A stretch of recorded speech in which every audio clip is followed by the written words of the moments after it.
She was 7 years old, disabled, sitting alone in a wheelchair on a frozen sidewalk in the middle of winter. And every single person walked past her like she was invisible. She wasn't begging. She was trying to sell the only living thing she had ever loved, to save the only family she had left. Nobody stopped. Nobody asked. Nobody cared.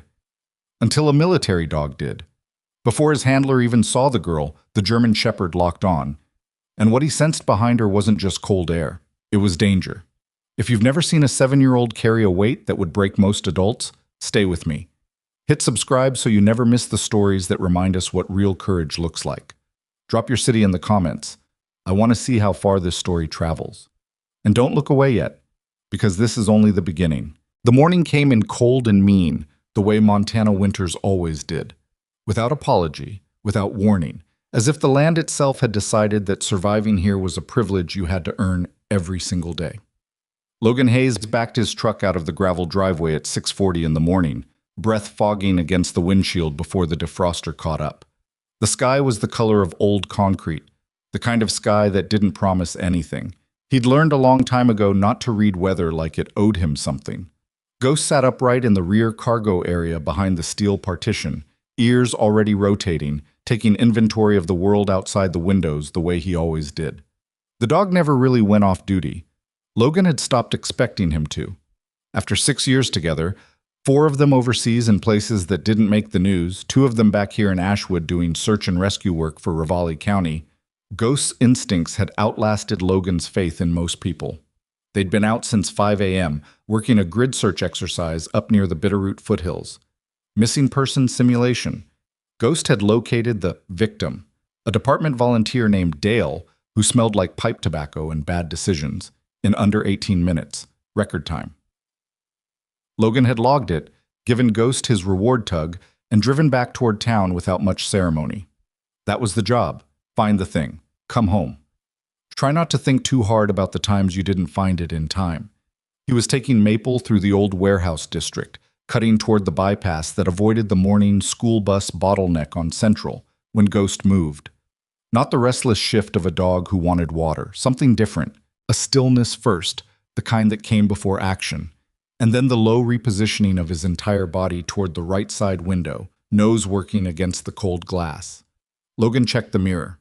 Ghost's ears were fully forward, locked. "What have you got?" It wasn't a question. Ghost didn't answer questions. He just kept his nose on the glass. Logan slowed without thinking about it. 6 years of reading that dog had rewired him somewhere below conscious thought. When Ghost went still like that, you didn't dismiss it. You looked. He turned his eyes to the right side of the street. The corner of Maple and 3rd was a dead intersection this time of morning. A boarded-up hardware store on one side, a chain-link lot full of old pallets on the other. The sidewalk was cleared but barely, a thin skin of new ice over yesterday's shoveling. Street lamp still burning against the gray sky, its light catching the frozen concrete in flat yellow patches. And there, under that lamp, sitting in a wheelchair with a blanket across her legs and a cardboard sign propped against the armrest, was a little girl. She couldn't have been more than 6 or 7. Dark hair tucked under a knit cap that was too big for her head, the kind of thing someone older had given her because it was what they had. Her coat was adequate but not warm. Logan's eye clocked it automatically, the thin fill, the way the collar didn't sit right against wind. She was holding something in her lap beneath the blanket, a shape that moved. Logan pulled to the curb. Ghost made a sound, not a growl, not a bark, something low in his chest. He was staring at the girl, but his head kept swinging slightly left, toward the mouth of the alley 20 yards beyond the corner. Logan registered that. He registered it and filed it without acting on it yet. He climbed out of the truck, left the door half open so the heat didn't die entirely, and walked toward her at an angle. Not straight on, not fast. He'd approached enough frightened people in the field to know that direct movement read as threat. She saw him coming and her chin went up. Not fear exactly, more like the brace of someone who had already been through the version of this that went badly. He stopped about 5 feet out and crouched down so he wasn't standing over her. The sign was handwritten in marker, the letters careful and deliberate, the way a child writes when they've practiced something and want it to be right. Puppy for sale. Grandma needs medicine. $50 or best offer. The thing moving under the blanket pushed its nose out and blinked at him. A golden retriever puppy, 8 or 9 weeks old, ears too big for its face, eyes still carrying that cloudy depth of something brand new to the world. "He's healthy," the girl said. Her voice was steady. That steadiness cost her something. He could see it in the way she held her jaw. "He has all his shots. Our neighbor's dog had him. He doesn't have worms or anything." "Okay," Logan said. "I'm not begging," she said. "I didn't think you were." She studied him for a second, measuring whether that was true. Then her eyes dropped to Ghost, who had appeared at Logan's left side without sound, the way Ghost always moved when he wasn't performing alertness. Just there, suddenly, the way water finds a level. The girl's breath caught. Ghost walked forward, slowly. Head low, no dominance display, just approach, measured and deliberate. He stopped at the front wheel of the wheelchair, sniffed the air once, then reached forward and touched the back of the girl's free hand with his nose. She made a sound that she immediately tried to suppress, something between a laugh and a sob, and her hand came up and rested on top of Ghost's broad head. The puppy made a small noise from under the blanket. Ghost looked at it, then back at the girl, then sat down beside the wheelchair like he'd been stationed there. "What's his name?" the girl asked. She was talking about Ghost. "Ghost." She considered that. "That's a good name for a dog." "He thinks so too." A pause. The wind moved between them and the girl's shoulders tightened against it. Logan noticed her gloves had a hole in the left index finger. "My name's Logan. What's yours?" "Lily." She paused. "Lily Dawson." "How long have you been out here, Lily?" She glanced up the street, doing the calculation. "Since it got light out, maybe an hour." An hour. In 19-degree weather, he kept his face neutral. "Your grandmother, she's home right now?" Lily nodded. Her eyes didn't move off Ghost. "She has COPD," Lily said. The medical term came out of her mouth with the flat familiarity of a kid who had heard it said so many times it had lost its strangeness. "And her heart. The insurance stopped paying for one of her medicines and we can't afford it without them. It's $412 for a month." She said the number the way someone says a number they've looked at so many times it stopped feeling real. "I've been saving for my birthday money and stuff. I have $61. She reached inside her coat and produced a Ziploc bag with bills in it, folded and sorted. She held it up briefly and then put it away. "But the medicine is $412. Logan didn't say anything. "The puppy is the only thing I have that's worth money," Lily said. Her voice stayed level. It was a remarkable thing to watch, this child talking about selling her dog with the controlled tone of someone making a budget presentation, holding herself together with both hands. Mrs. Garrett down the street said golden retriever puppies sell for $200 or $300. So if I get enough... She stopped. Reset. "His name is Biscuit," she said, "but I'm not putting that on the sign because people might not want a dog that already has a name." That detail, the calculated deletion of Biscuit's name from the sign, the practical cruelty of it, something she had obviously thought through on her own, landed on Logan somewhere behind his sternum and stayed there. "How'd you get out here?" he asked. "With the wheelchair. I can push myself if the sidewalk's flat enough. It's flat from our building to here." She paused. "Grandma doesn't know I left. She was asleep. She sleeps a lot now." Logan looked at her for a moment. She met his eyes without flinching. "Who else knows you're out here?" "No one."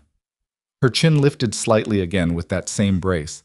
"I don't need anyone to know. I'm not doing anything wrong." "I didn't say you were." Ghost's head lifted off his paws.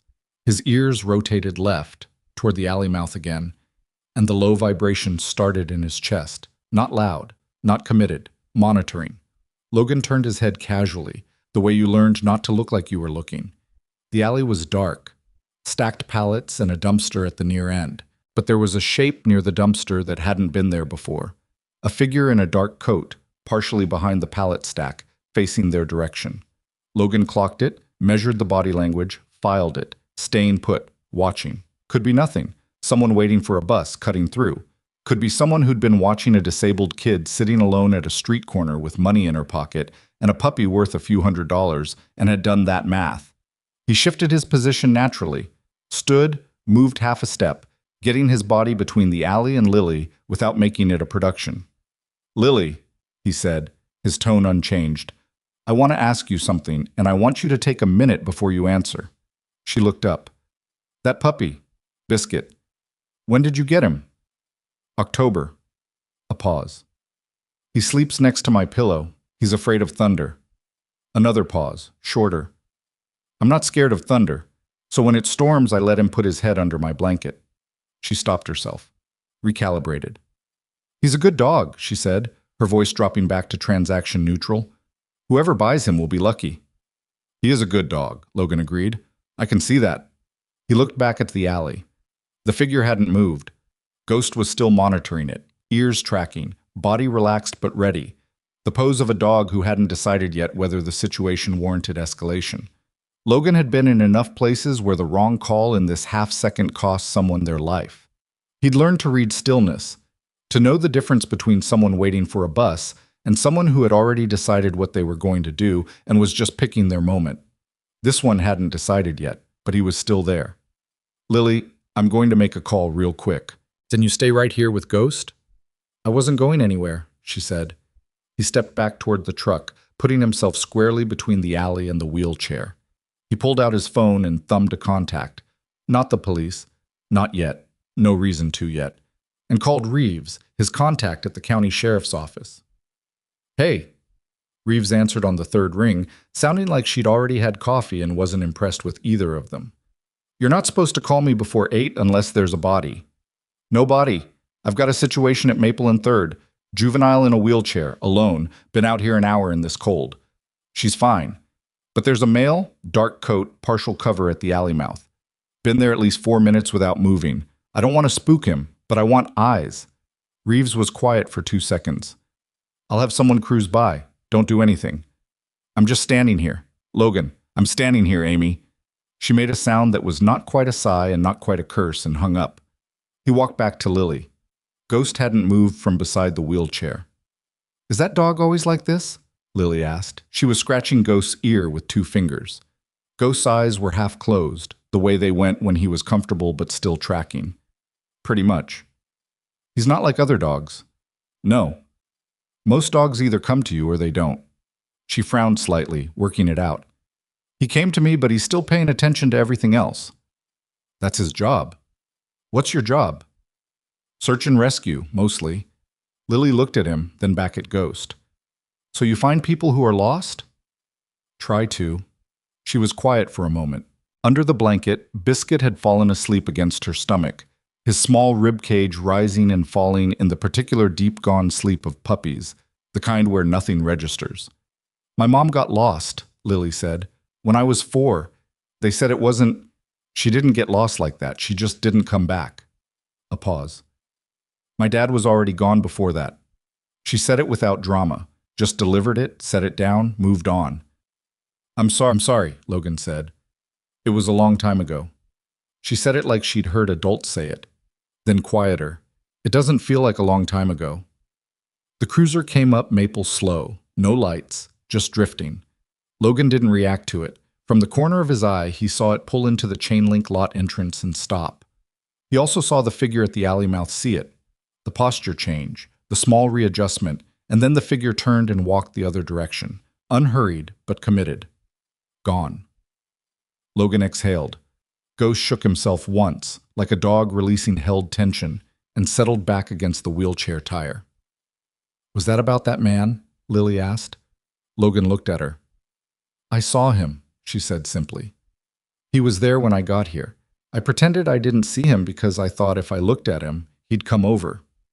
That was smart. I know. She said it without arrogance, just fact. Grandma says street smarts aren't a substitute for school smarts, but they're not nothing either. Despite himself, Logan almost smiled. Lily, he said, I'd like to go check on your grandmother. Would that be all right? The girl looked at him steadily. You don't have to do that. I know. She'd be embarrassed. People usually are when they need help. Doesn't mean they don't need it. Lily looked down at Biscuit. Her thumb moved in a small circle on the puppy's ear. 2 blocks down, she said. Clement Building, apartment 4C. There's an elevator, but it's slow. She raised her eyes. She won't answer if you knock too loud. It scares her. I'll knock soft. Lily gave him one more long look, the kind of look a child gives you when they've seen enough of how adults behave to know that what they say and what they do are often different countries. I'm going to stay here, she said, in case someone comes about Biscuit. Okay. He pulled off his jacket, the heavy lined one, not just the fleece, and held it out.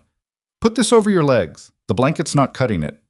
She started to say she was fine. He could see it in her face. Then the cold made the decision for her and she took it, tucking it over the thin blanket. Ghost is going to stay with you, Logan said. You need him. He disagrees. Ghost looked up at his name and then put his head back down on his paws beside the wheelchair, as if the conversation had been concluded to his satisfaction. Logan left them there. He walked the 2 blocks to the Clement building with the wind hitting him in the face the whole way, going over what he knew so far. Child, disabled, alone, deceased parents, 1 living guardian, elderly, ill, insurance lapsed or denied on critical medication. That number, $412, sitting in the girl's head like a stone, and the girl sitting on a frozen street corner trying to solve an adult-sized problem with a cardboard sign and $61 in a Ziploc bag. The building's front door had a push bar that wasn't quite engaging. He shouldered it without much effort and found the elevator, which was exactly as slow as Lily had promised. 3rd floor smelled like cooking oil and old carpet. Apartment 4C was at the end. He knocked soft, 3 times, even-spaced. Silence. Then, faintly, Lily? No, ma'am. My name is Logan Hayes. I'm a neighbor. I ran into Lily outside and just wanted to make sure you were all right. A long pause. Lily's outside? The voice was thin and careful, feeling its way through words the way you do when breathing takes effort. Yes, ma'am. She's fine. She's safe. Ghost is with her. Who's Ghost? My dog. He's good with kids. Another pause. He heard movement. Slow, deliberate, the sound of someone negotiating with their own body to get from one place to another. The lock turned. The door opened. Margaret Dawson was somewhere in her early 70s, but looked older by the particular calculus of hard winters and harder worry.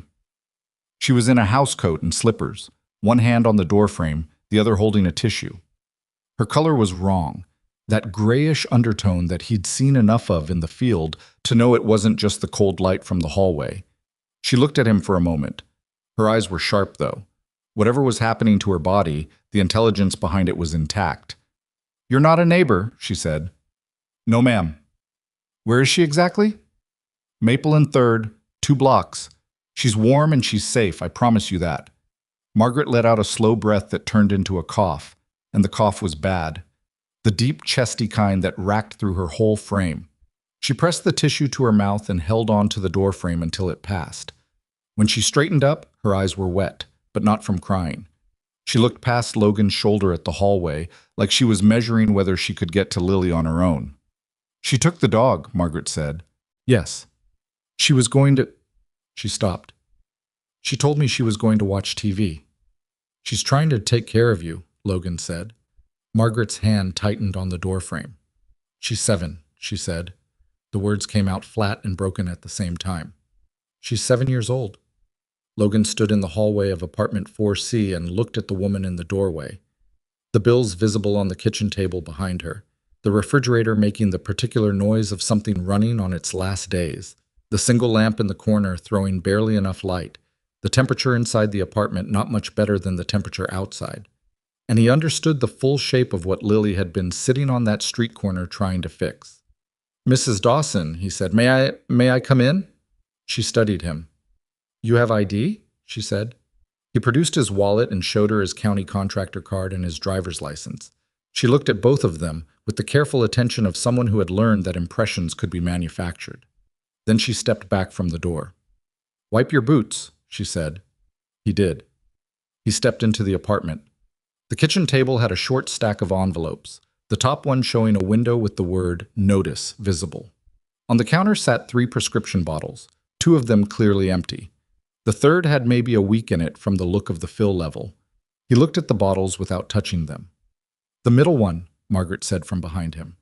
That's the one the insurance stopped covering. They said it was not medically necessary 3 times. My doctor appealed 3 times. She made a sound that wasn't quite a laugh. Same word every time, denied. Which company? She told him. He recognized the name. He'd done work for veterans advocacy groups who had gone up against that same company on coverage disputes. He knew their documentation processes, their appeal mechanisms, and their legal exposure on cases of wrongful denial. He knew them the way you know a recurring obstacle on a terrain map. How long has it been denied? He asked. 4 months? He nodded slowly. And the appeal process? Do you have copies of everything? The denials? The doctor's letters? The original coverage agreement? Margaret moved to the table, pulled out the chair with deliberate effort, and sat down. She pointed at a manila folder beneath the notice envelope. Everything, she said. I've kept everything since 1987. My late husband said, always document. She paused. He was right about more things than I gave him credit for. Logan sat across from her and opened the folder. He read through it without rushing. The denial letters were bureaucratic in the precise way that was designed to discourage response. Dense, technical, structured to appear official, but carefully worded to avoid admitting liability. The doctor's appeal letters were clear and direct, citing clinical necessity, documented patient history, and the specific treatment outcomes dependent on the medication. Each appeal had been denied within 6 days. 6 days. Faster than a standard review timeline, fast enough to suggest they weren't reviewing anything. He set the folder down. Mrs. Dawson, he said carefully, I want to make some calls this morning, not promises, calls. Would you be willing to let me try? She watched him across the kitchen table. Outside the window, a gust of wind rattled the glass in its frame. The lamp in the corner flickered once. Why? She said. The question sat in the air cleanly, no manipulation in it, just the honest skepticism of a woman who had made appeals to the right people through the right channels and been refused 4 times. Logan thought about the right answer. Then he gave her the honest one. Because your granddaughter was on a street corner this morning in 19-degree weather trying to sell her dog for $400, he said. And she did it alone, and she didn't ask anyone for help, and she wasn't going to. He let that sit. She's 7. Margaret's jaw worked once. She looked down at the folder. The puppy goes with her to sleep, she said almost to herself. Every night since October. She calls him her guard dog. A pause. She's the one who told me. Grandma, he's my guard dog. Her voice held until it didn't. Then Margaret Dawson put her face in her hands and wept. Not loudly, not dramatically, just quietly and completely, the way people cry when they've been holding something for a long time, and finally someone is in the room and it's safe to let it go. Logan didn't say anything. He sat across the table and let her cry. Outside, 2 blocks away, a little was sitting on a frozen sidewalk with $61 in a Ziploc bag and a golden retriever puppy in her lap and a German shepherd standing watch, waiting to come home with news that might mean her grandmother lived. Logan took out his phone. He made the first call. By 7:45, 3 things had happened. Margaret was dressed and her coat was on, and Logan had arranged, through a contact at the county health network, a same-day appointment at Ashwood Regional Medical. Margaret had protested twice. He'd listened to both protests and then handed her the coat. The second thing, Logan had photographed every document in that manila folder and forwarded them to a paralegal named Catherine Roth in Missoula, who did insurance advocacy work and owed him a favor from a case 2 years back involving a veteran whose benefits had been stonewalled by the same algorithmic review process. Catherine had texted back 3 words. This is egregious. The third thing was that when Logan and Margaret came out of the Clement building, Margaret moving slower than he'd expected even with the walker, and turned the corner onto Maple, Lily saw them coming and something happened on her face that he didn't have a word for. Not relief exactly.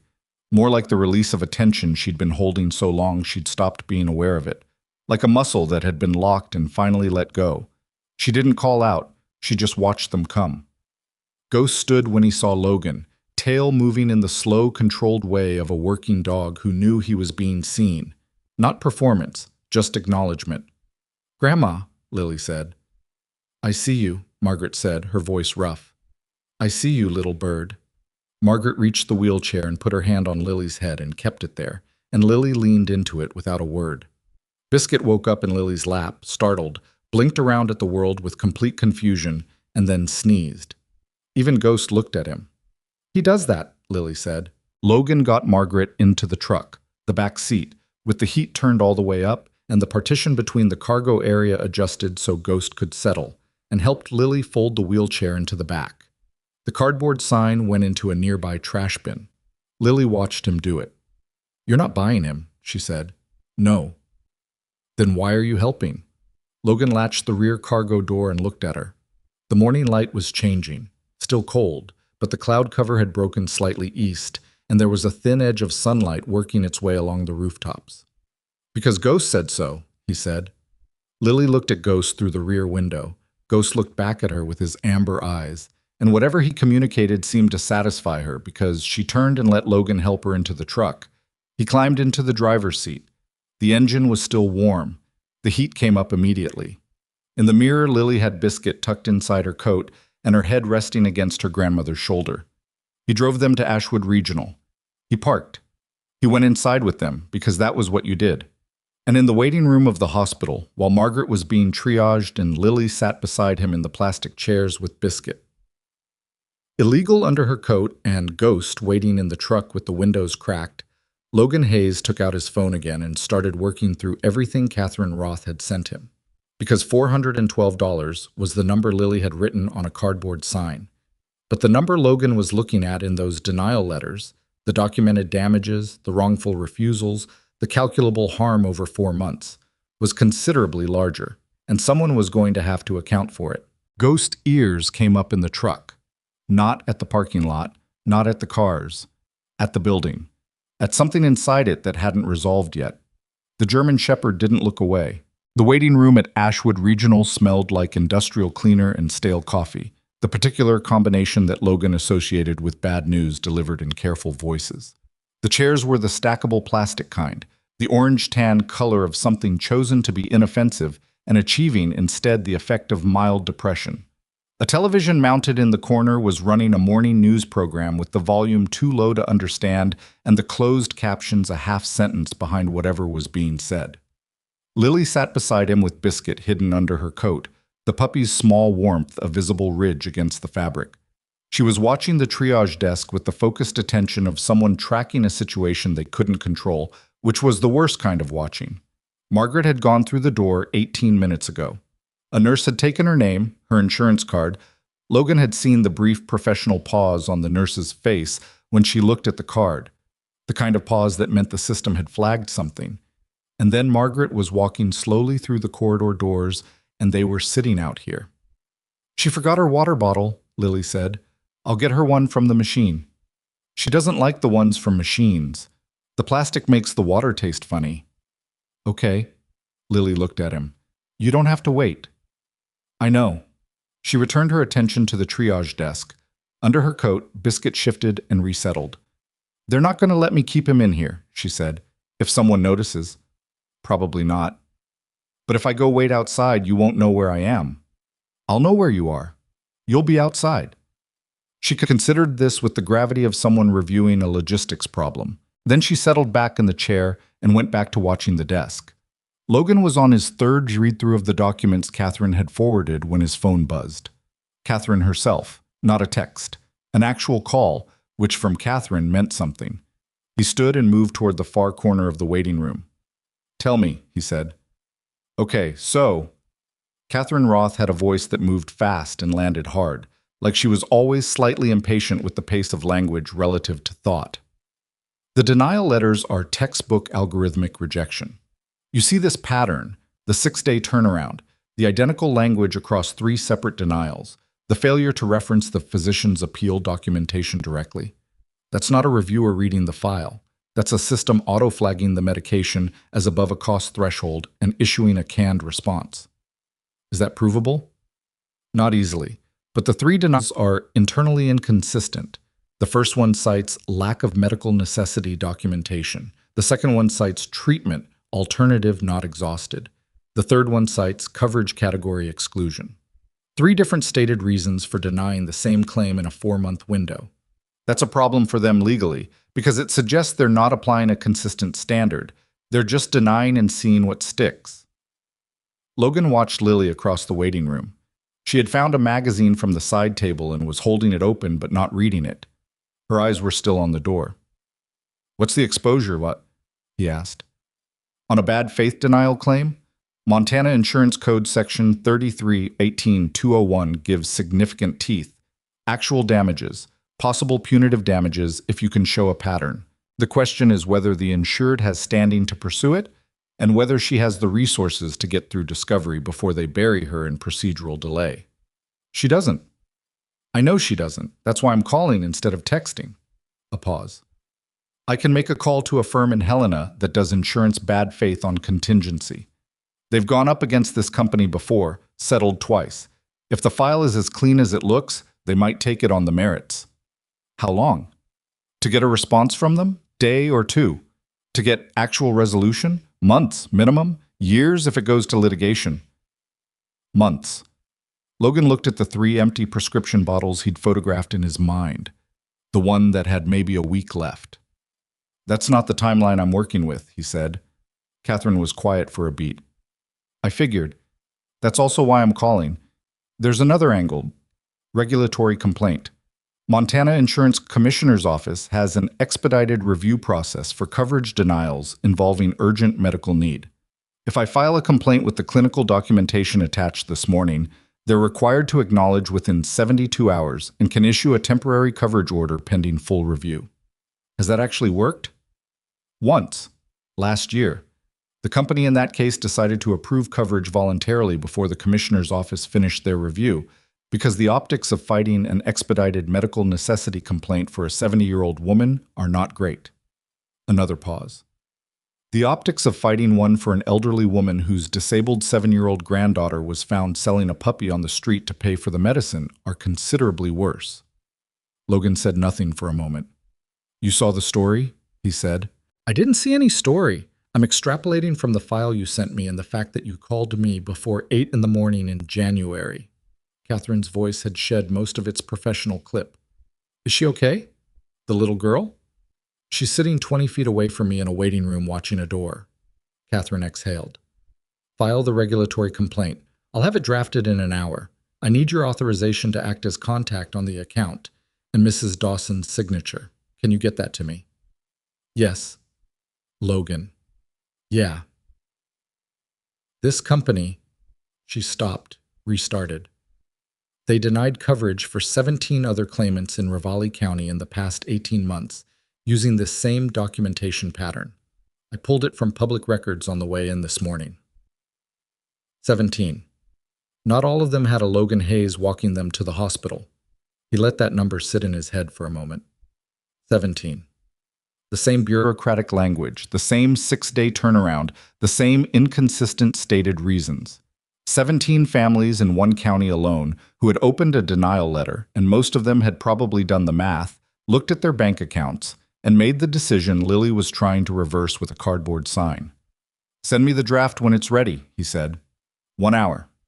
He hung up and stood in the corner for a moment. Through the windows at the front of the building, he could see his truck in the lot. Ghost was a dark shape behind the rear windows, sitting upright, periodically scanning. Even from here, Logan could see the slight orientation of the dog's head toward the hospital entrance, tracking his person, maintaining awareness, doing what he did. He walked back to Lily. She glanced up when he sat down. Everything okay? She asked. Working on it? She studied his face for a second with that unsettling directness she had, the way she processed information. Then she looked back at the door. When I was 5, she said, not quite out of nowhere. There was some interior logic connecting it to something.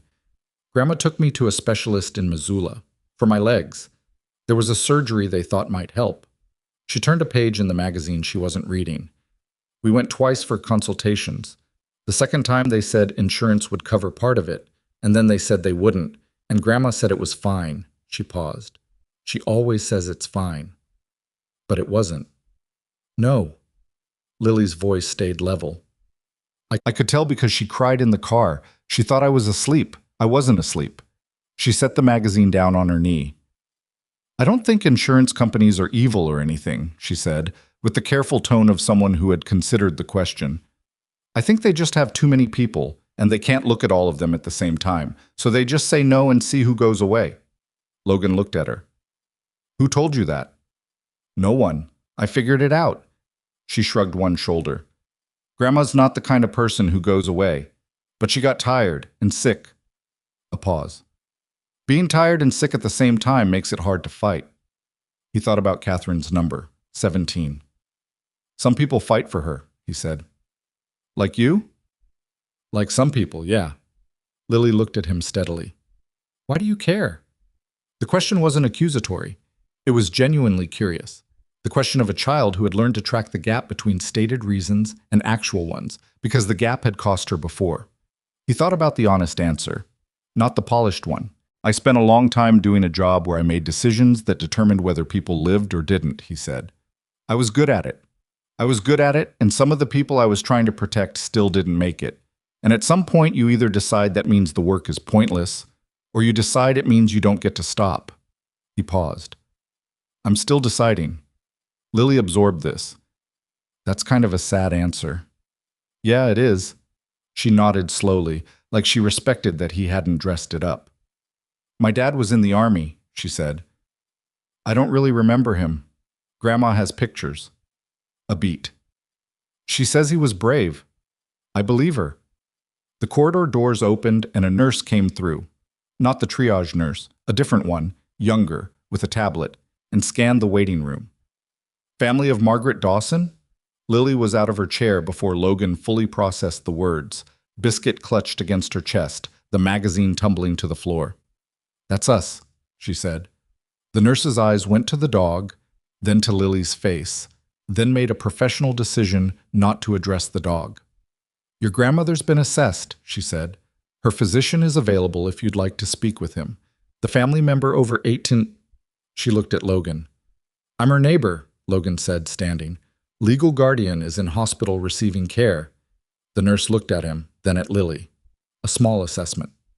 Come on back, she said. Assam. Dr. Anand Mehta was somewhere in his 50s with a quiet, unhurried manner that Logan recognized as the calibrated calm of someone who delivered information for a living and had learned that speed and volume were rarely helpful. He met them in a small consultation room off the main corridor. 2 chairs, a desk, a window looking into an interior hallway. He shook Logan's hand, then crouched briefly to Lily's level the way people do when they've practiced it. Lily did not soften for the gesture the way he probably expected. She just looked at him and waited. He straightened. Your grandmother has a condition called acute exacerbation of COPD, he said, directing it at Lily without talking down to her. That means the COPD she normally manages has gotten suddenly worse. Her heart is also under increased strain because of it. He paused. She's not in immediate danger right now that we're here, but this is serious. I know it's serious, Lily said. The medicine she needs, can you write which one it is and what it does exactly? I need to have it for the insurance records. Dr. Mehta blinked. He recovered. Yes, absolutely. He looked at Logan. She keeps records, Logan said. The insurance company rejected the appeal 3 times, Lily said. Our doctor wrote 2 letters. They said, not medically necessary.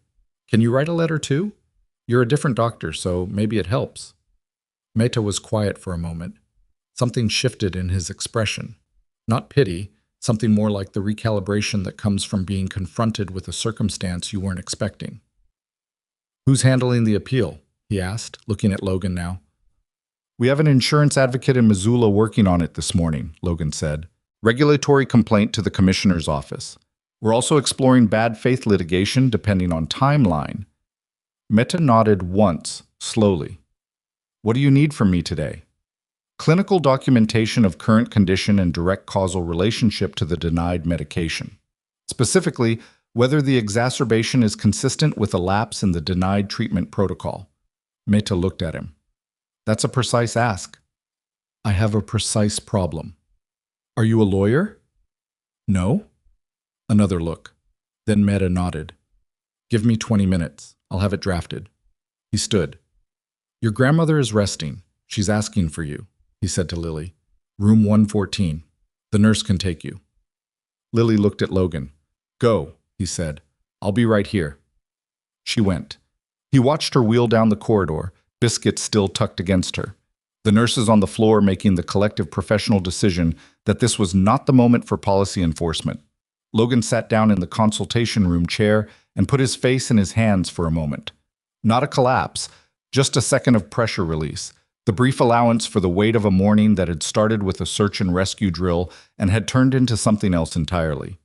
He pressed his palms against his eyes until he saw light. Then he sat up and got back to work. By 10:15, he had the commissioner's complaint submitted. Catherine had sent the draft in 53 minutes. He'd gotten Margaret's wet signature in room 114, photographed it, and filed the digital attachment. He had Meta's clinical letter, 4 pages, direct and unambiguous in its language, establishing the causal chain between the denied medication and the current hospitalization in terms that left no interpretive room. He had a return call scheduled with the Helena firm for 2 p.m. He also had a voicemail from a number he didn't recognize. He listened to it standing in the hospital corridor outside room 114, keeping his voice low when he called back. "Mr. Hayes." The man on the other end had the kind of voice that was used to receiving, not placing, calls. That slight expectation of being waited on that came through even in a greeting. "My name is Gerald Fitch. I'm Director of Member Services at Cascade Health Partners." Cascade Health Partners was the insurance company. Logan said nothing, let the silence work. "We've become aware that a regulatory complaint has been filed regarding the Dawson account this morning," Fitch said. "I want to be transparent. We take these matters very seriously, and we're reviewing the file as we speak." "That's good to hear. I wanted to reach out directly because it's important to us that our members feel heard, and we want to explore whether there's a resolution pathway that—" "Mr. Fitch," Logan said, "I want to make sure I understand the situation correctly. Mrs. Margaret Dawson is currently in Ashwood Regional Medical with an acute exacerbation of her COPD that her treating physician has documented is directly attributable to a 4-month lapse in medication your company denied 3 times. Her granddaughter is 7 years old and disabled and was on a street corner this morning trying to sell her puppy to cover medication costs." He kept his voice even. "Is there a resolution pathway that addresses that?" A pause. "We're certainly committed to reviewing all relevant documentation. You've had the documentation. You've had it for 4 months.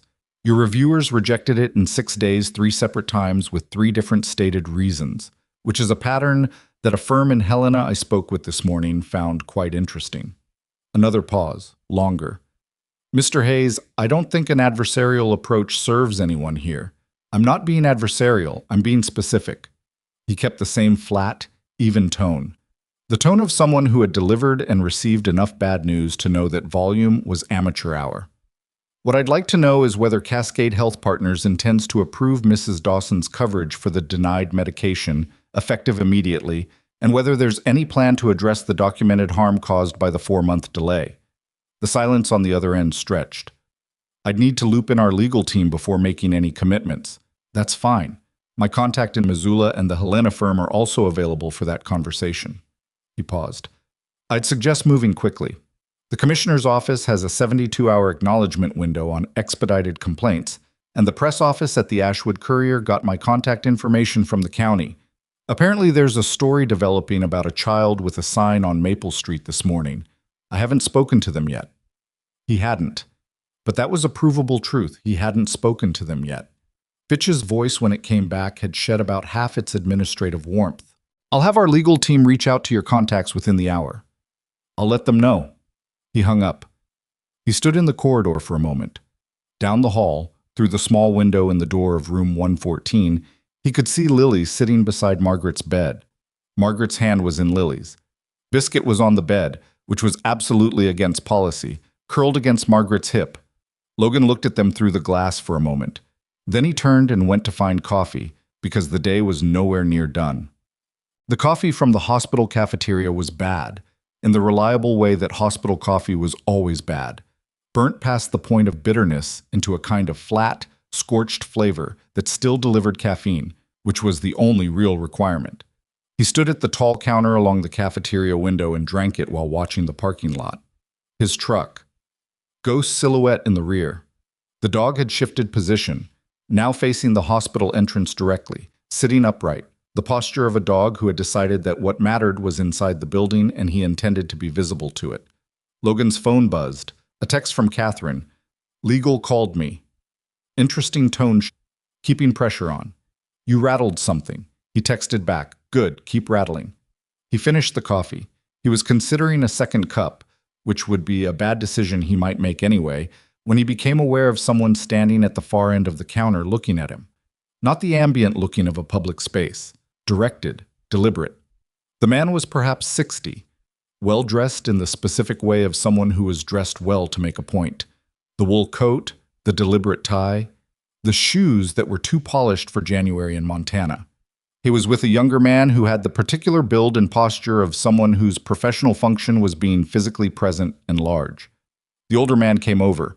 He had a calm, proprietary air, the kind of ease that came from decades of entering rooms expecting them to reorganize around him. "Mr. Hayes," he said. "Yeah." "I'm Richard Colton." He said the name like it was a hand extended in a handshake, waiting to be taken. "I sit on the board at Cascade Health Partners and serve as regional counsel." Logan looked at him. "You made good time. I happen to be in Ashwood." Colton set his coffee cup on the counter with a deliberate gesture. "I thought a conversation in person might be more productive than phone calls between attorneys." "That depends on the conversation." Colton gave a small, practiced smile, the expression of a man who negotiated regularly and wore patience as a tool. "I want you to understand something, Mr. Hayes. The situation with Mrs. Dawson, I've reviewed the file in the last 40 minutes. There were errors. I won't deny that. Our automated review system has a known lag in processing complex comorbidity cases, and it appears Mrs. Dawson's case fell through a gap. A 4-month gap.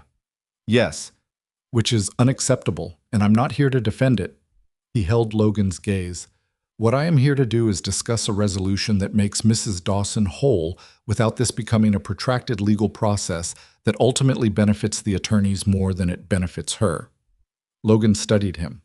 Colton was practiced, and he was probably used to this working, the in-person approach, the preemptive concession framed as good faith, the reframe from adversarial to mutual interest.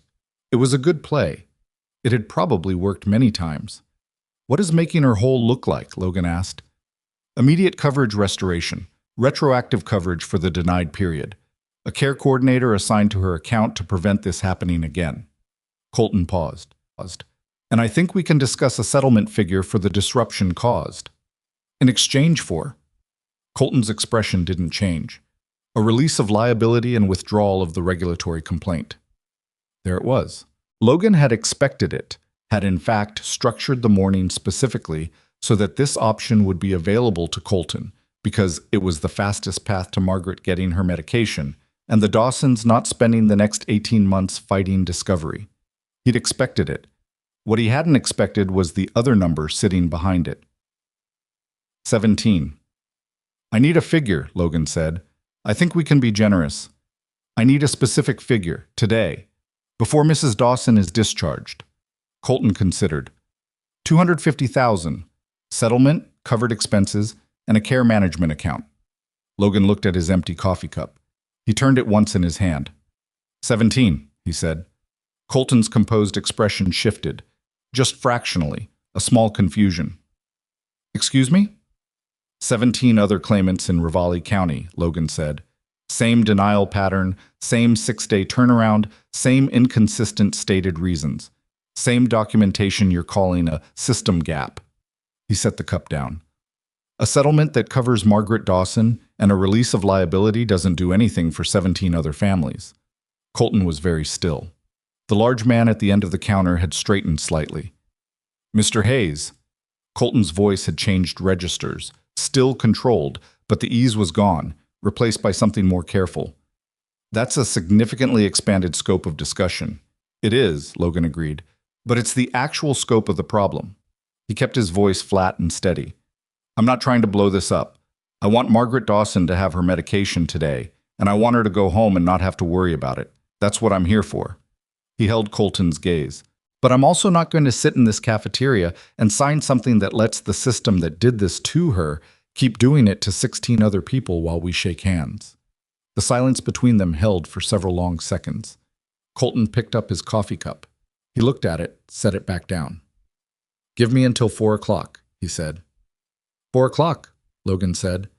Colton nodded once, not agreement exactly, but acknowledgement that the terms of the conversation had been established, and turned and walked out with the large man behind him, their shoes clicking on the cafeteria floor, both of them receding through the door without looking back. Logan stood at the counter alone. His hand on the empty cup wasn't entirely steady. He'd learned a long time ago that confrontation didn't pump adrenaline the way people who hadn't done it thought it did. The adrenaline came after, when the immediate demand of the situation released and the body caught up with what had just happened. The slight vibration in his fingers now was familiar, and it would pass in a few minutes. He picked up his phone. He called Catherine.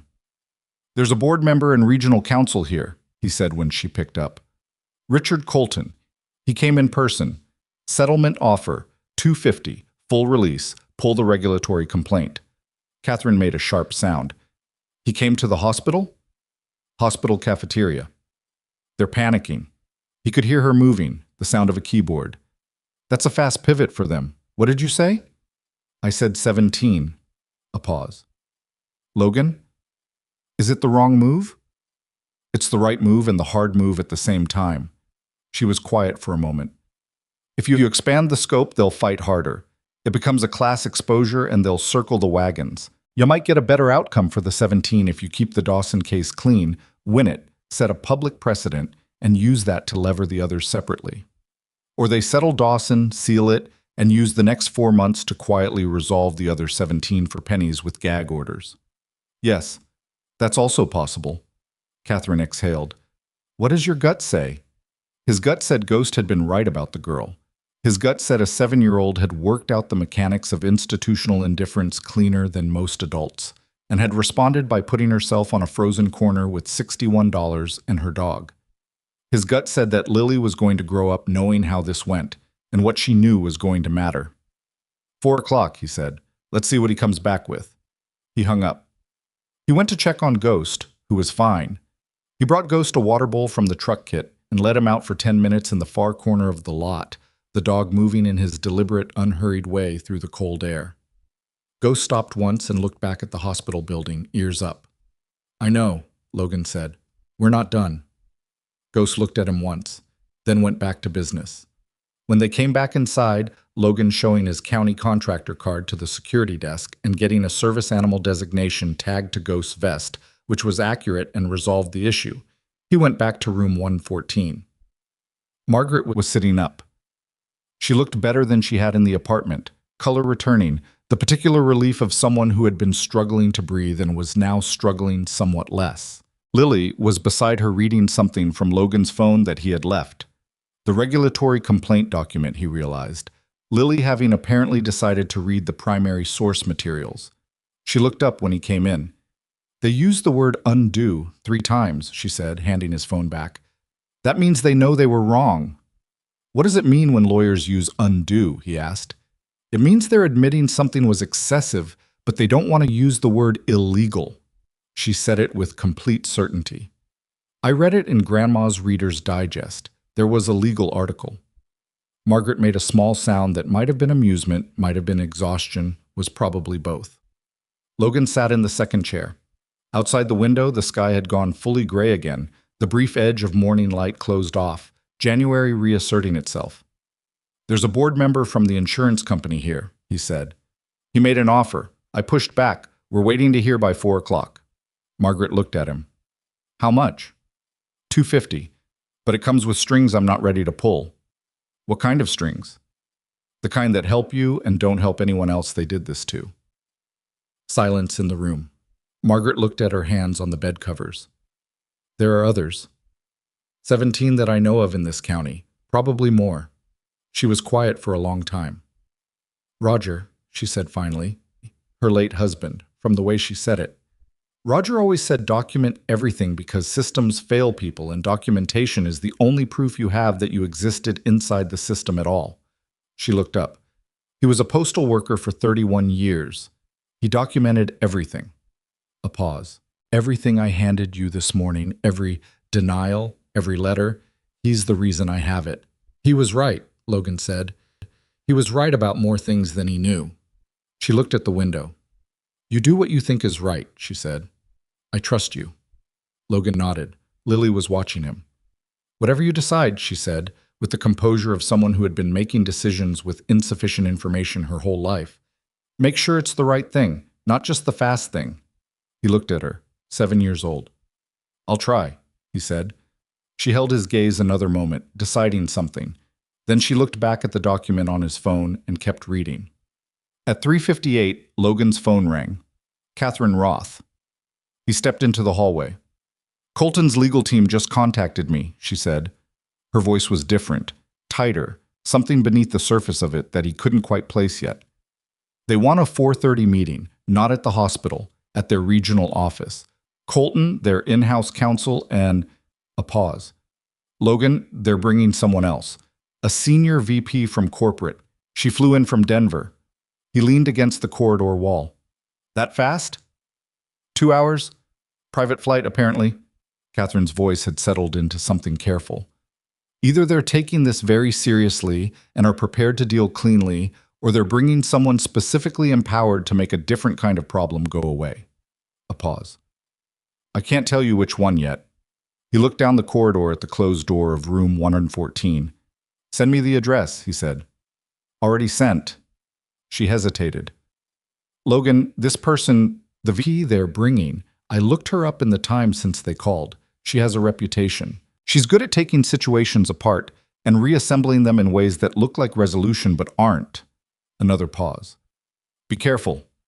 He pushed off the wall. Send me everything you have on her, he said. I've got 30 minutes.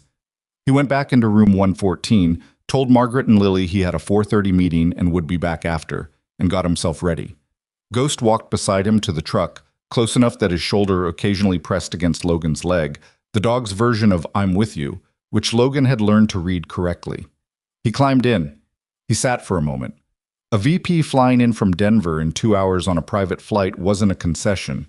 It was an escalation wearing the clothes of one. He started the truck. Whatever she was bringing to that 4:30 meeting, it wasn't going to be a clean settlement and a handshake. He pulled out of the hospital lot and turned toward the address Catherine had sent.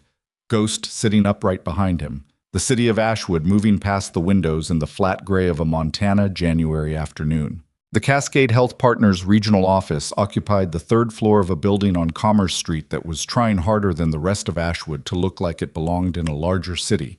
Glass facade, polished lobby directory, an elevator with mirrors on 3 sides. Logan rode it up with Ghost sitting precisely at his left heel, both of them reflected back at themselves in triplicate. He looked at the reflection for a moment. He'd changed shirts in the truck, kept a clean one in the go bag behind the seat for the occasional situation where showing up covered in field grime wasn't the move. The shirt was plain, dark, nothing that announced anything.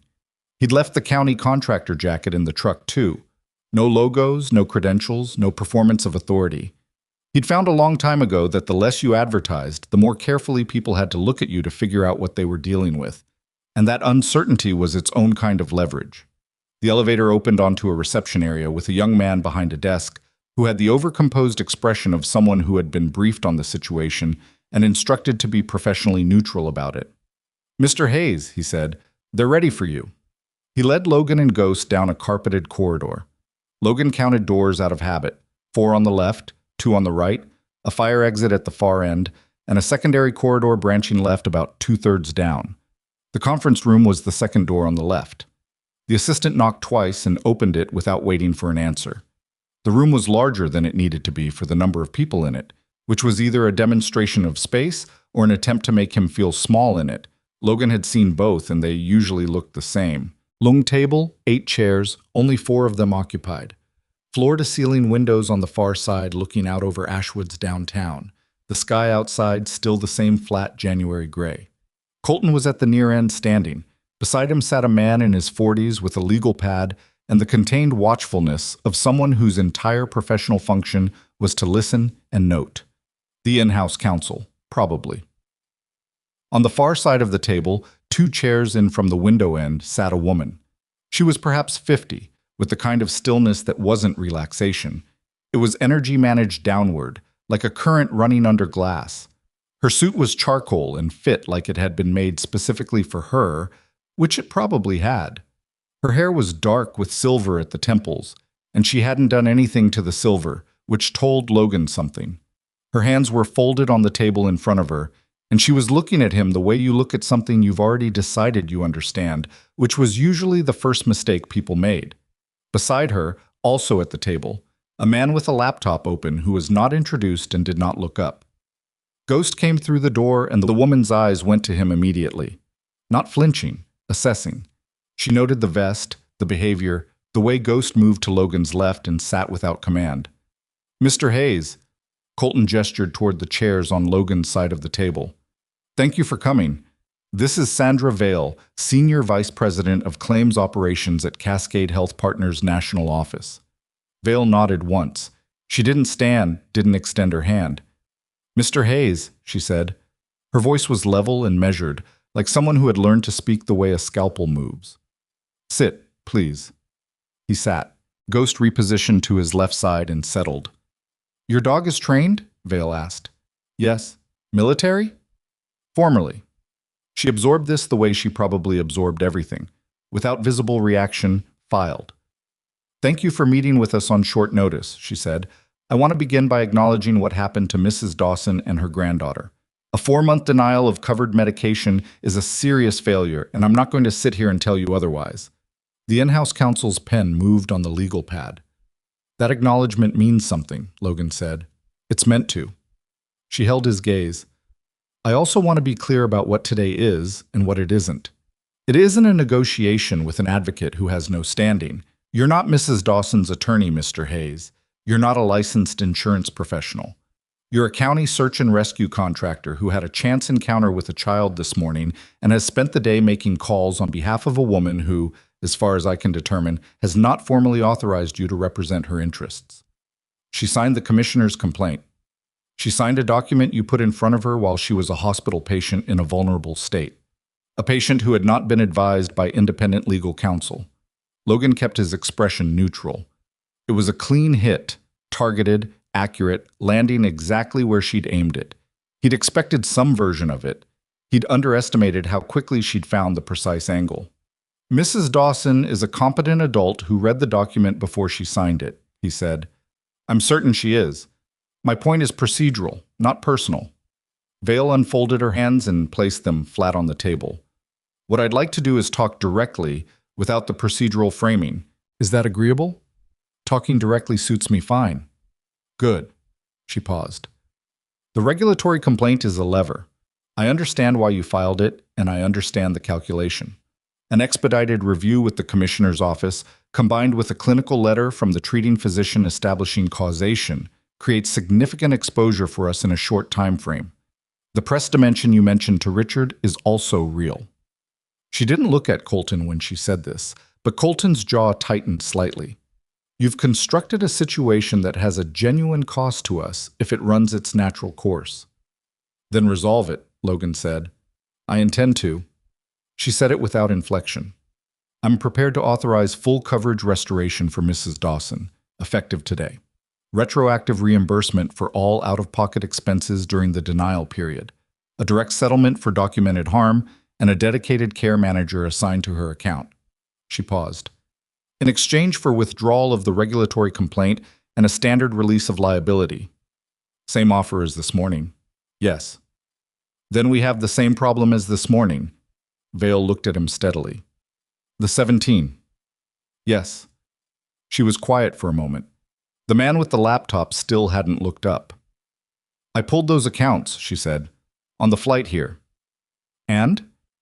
"They're complex. Each case is individual. The denial reasons, the medical histories, the coverage categories. They're not identical, Mr. Hayes. You've characterized them as a pattern, and I understand why, but the reality is more nuanced. The denial turnaround time is 6 days in 14 out of 17 cases," Logan said. "Standard complex comorbidity review is 15 to 21 days. You're running automated rejections and issuing canned responses calibrated to cycle back through the appeal process until the claimant exhausts their resources or gives up." He kept his voice flat. "The nuance is in the individual files. The pattern is in the process." Silence. The in-house counsel's pen had stopped moving. Vale looked at him. For the first time, something behind her composed exterior ran a different calculation. Not surprise, not quite, but the kind of reassessment that comes when someone has had their operational mechanism named precisely by someone they had categorized as a less technical opponent. "You've done this before," she said. It wasn't quite a question. "I've done a lot of things." "What exactly?" He didn't answer that. Ghost's ear rotated toward the secondary corridor they'd passed on the way in. A brief flick, then back. Logan noted it without reacting. "The 17 cases," Logan said. "What would it look like to review them?" "A systematic review of that scope takes time and resources." "How much time?" "Weeks, minimum. The documentation..." Catherine Roth in Missoula has pulled public record data on all 17. She's prepared to submit a consolidated complaint to the commissioner's office, naming each case individually, with the pattern analysis attached, if we don't reach an agreement today. He paused. "That's a different complaint from Mrs. Dawson's. It doesn't go away if you settle Mrs. Dawson." Vale looked at him for a long moment. "Your Ms. Roth works fast," she said. "She does. How much of this is her and how much of it is you?" "Does it matter?" "It matters to me professionally." She said it almost like an admission. "You've been driving this since this morning." The commissioner's complaint is sophisticated. It anticipates their review criteria. The clinical letter from Mehta reads like it was structured by someone who knows insurance litigation. The call with Richard. She looked at him directly. "Who are you, Mr. Hayes?" He held her gaze. Didn't shift. Didn't perform anything. "A neighbor," he said. Something moved behind her eyes. She had enough self-awareness to recognize when she was being given a deliberate non-answer and enough operational discipline not to chase it. "The 17 cases," she said. "If I commit to a structured review, real review, not the automated process, and I bring in an independent medical reviewer for each case, and I agree that any case where the denial doesn't hold up to independent scrutiny gets full remediation." She paused. "What does that get me?" "Say it completely." She breathed out through her nose. "What does it get me in terms of the regulatory complaint and the Helena firm?" "The consolidated complaint stays pending while the review runs. The Helena firm holds." Logan said it carefully. "If the review is real and the remediation is complete, the complaint is withdrawn. If either of those conditions isn't met, they resume," she said. "Yes. And Mrs. Dawson's coverage today, regardless. Mrs. Dawson's coverage today is non-negotiable. That's not part of the 17 discussion. That's the baseline." She looked at the in-house counsel. Something passed between them that was too subtle to read. Some long-established signal. The counsel said, very carefully, "We'd need a monitoring mechanism for the review timeline." "Catherine Roth," Logan said. "She reviews progress every 14 days. She's your advocate. Then propose someone else who isn't yours." A pause. "The commissioner's office could receive status reports," Vale said, "directly, as an ongoing matter." "That works?" The room was very quiet for a moment. Outside the windows, Ashwood sat under its gray sky in the stillness of a January afternoon that didn't know or care about what was being decided 3 floors above it. "I need 20 minutes," Vale said, "to make calls." "Take them," Logan said. He and Ghost waited in the corridor. Logan stood against the wall, arms loose, weight balanced. The standing posture of someone who spent time in fields and on operational floors, where sitting down in a hallway was a commitment you might need to revoke quickly. Ghost sat at his feet. The young man from reception appeared at the end of the corridor with a bottle of water, which Logan accepted, and a small dish of water, which the young man set on the floor somewhat uncertainly, and Ghost drank from with complete dignity. 14 minutes passed. The conference room door opened. The in-house counsel came out first, then Vale. She stopped in the corridor 3 feet from Logan and looked at him directly. "Coverage restoration for Mrs. Dawson is being processed as of this moment," she said. "The pharmacy will receive the authorization within the hour. The settlement for documented harm. I'm prepared to offer $320,000. He had expected somewhere between $250 and $3. He held the expression still. "And the 17? Independent medical review, all 17 cases, 90-day timeline, status reports to the commissioner's office every 30 days. Any case where the denial fails independent scrutiny, full remediation, coverage, back reimbursement, harm settlement on a case-by-case basis." She paused. "That's a significant commitment." "It's the right commitment." She looked at him for a moment. "Is it going to be enough?" she said. "Not legally. She'd already mapped the legal dimension. She meant something else. Logan thought about the hallway in apartment 4C. The kitchen table with the notice envelope. The 3 prescription bottles, 2 empty. The lamp throwing barely enough light. For Mrs. Dawson, yes, he said. For the 17, it depends on whether you mean it. I mean it. Then we'll find out in 90 days. Something changed in her expression. The smallest adjustment, like a door opening a quarter inch. She put out her hand. He shook it. Her grip was direct, no performance in it. He gave the same back. Who taught you documentation structure? She said, releasing his hand. Someone's husband, he said. She didn't understand that and didn't press it. The in-house counsel produced a tablet with a term sheet already drafted. They'd built it while she was making calls, anticipating the broad strokes of where this was landing. Logan read it slowly, thoroughly. He made 3 corrections in the margin with a pen the counsel provided, initialed each, and handed it back. The counsel looked at the corrections, looked at Vale. Vale looked at the corrections and nodded once. Final agreement by end of day tomorrow, the counsel said. Signed copies to Ms. Roth and to you. And Mrs. Dawson's attorney of record once she's able to retain one. Of course. Logan capped the pen and handed it back. He walked out with Ghost beside him, back down the carpeted corridor, into the mirrored elevator, down to the lobby. He pushed through the glass door and came out into the cold air of Commerce Street and stood on the sidewalk for a moment. The adrenaline had been running below the surface since the cafeteria, and now it was metabolizing. That low, particular tremor in the hands, the specific fatigue behind the eyes that came after sustained concentration under pressure. He knew the feeling the way you knew an old injury. He'd learned not to mistake it for weakness. It was just the body settling its accounts. Ghost pressed against his leg. Logan put his hand on the dog's head. Yeah, he said. He called Catherine. She picked up on the second ring. Talk to me. Coverage restored as of now. 320 settlement for Dawson. 17 cases, independent review, 90-day timeline. Commissioner's office gets status reports. Catherine was quiet for 3 full seconds.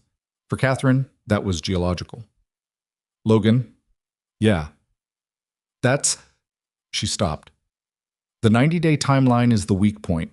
They could slow walk. Commissioner's office monitoring. Every 30 days. Another pause. That might actually hold. It needs to hold. I'll build a tracking framework tonight. He could already hear her moving, the keyboard. What do you need right now? Nothing right now. I need you to call me if the pharmacy authorization doesn't hit within the hour. I'm watching it. A pause. Go back to the hospital, Logan. He went. The drive from Commerce Street to Ashwood Regional took 9 minutes. Logan ran it in 7, not fast enough to be reckless. Fast enough that Ghost shifted his balance in the cargo area and gave the back of Logan's head a look he probably deserved. He parked and went straight to room 114. The door was partly open. He could hear Lily's voice from the corridor, reading aloud, low and steady, the cadence of someone who had done this before. He pushed the door open quietly. Lily was in the chair beside Margaret's bed, with a book open on her lap, reading to her grandmother. Margaret was lying back against the elevated pillow, eyes half closed, the careful, still breathing of someone who was no longer fighting just to breathe. The monitors beeped with a regularity that was its own kind of information. Biscuit was asleep against Margaret's hip. Ghost walked in quietly. He moved to the side of the bed opposite Lily and sat down, and Margaret's hand moved without her opening her eyes, fingers finding the top of Ghost's head by feel. Lily looked up. She read Logan's face for a second, the way she always did, quick, efficient, looking for the real information beneath whatever expression was on offer. It's done, she said. Not a question. The medicine is being authorized now. She'll have it before you go home. Lily closed the book. She held it in her lap with both hands. Her face went through something that she kept mostly interior, a sequence of emotions cycling through fast, contained, resolved into stillness. The other people, she said, the 17 you mentioned to her. He didn't ask how she knew the number. She'd been reading his documents all day. Being reviewed, he said, 90 days, monitored. Is that actually going to help them? I don't know yet, he said. It's the best mechanism I could build today. She nodded. Not satisfied exactly. She understood the gap between a mechanism and an outcome, but accepting. Grandma's going to need to rest tonight, Lily said. The doctor said at least one more night here.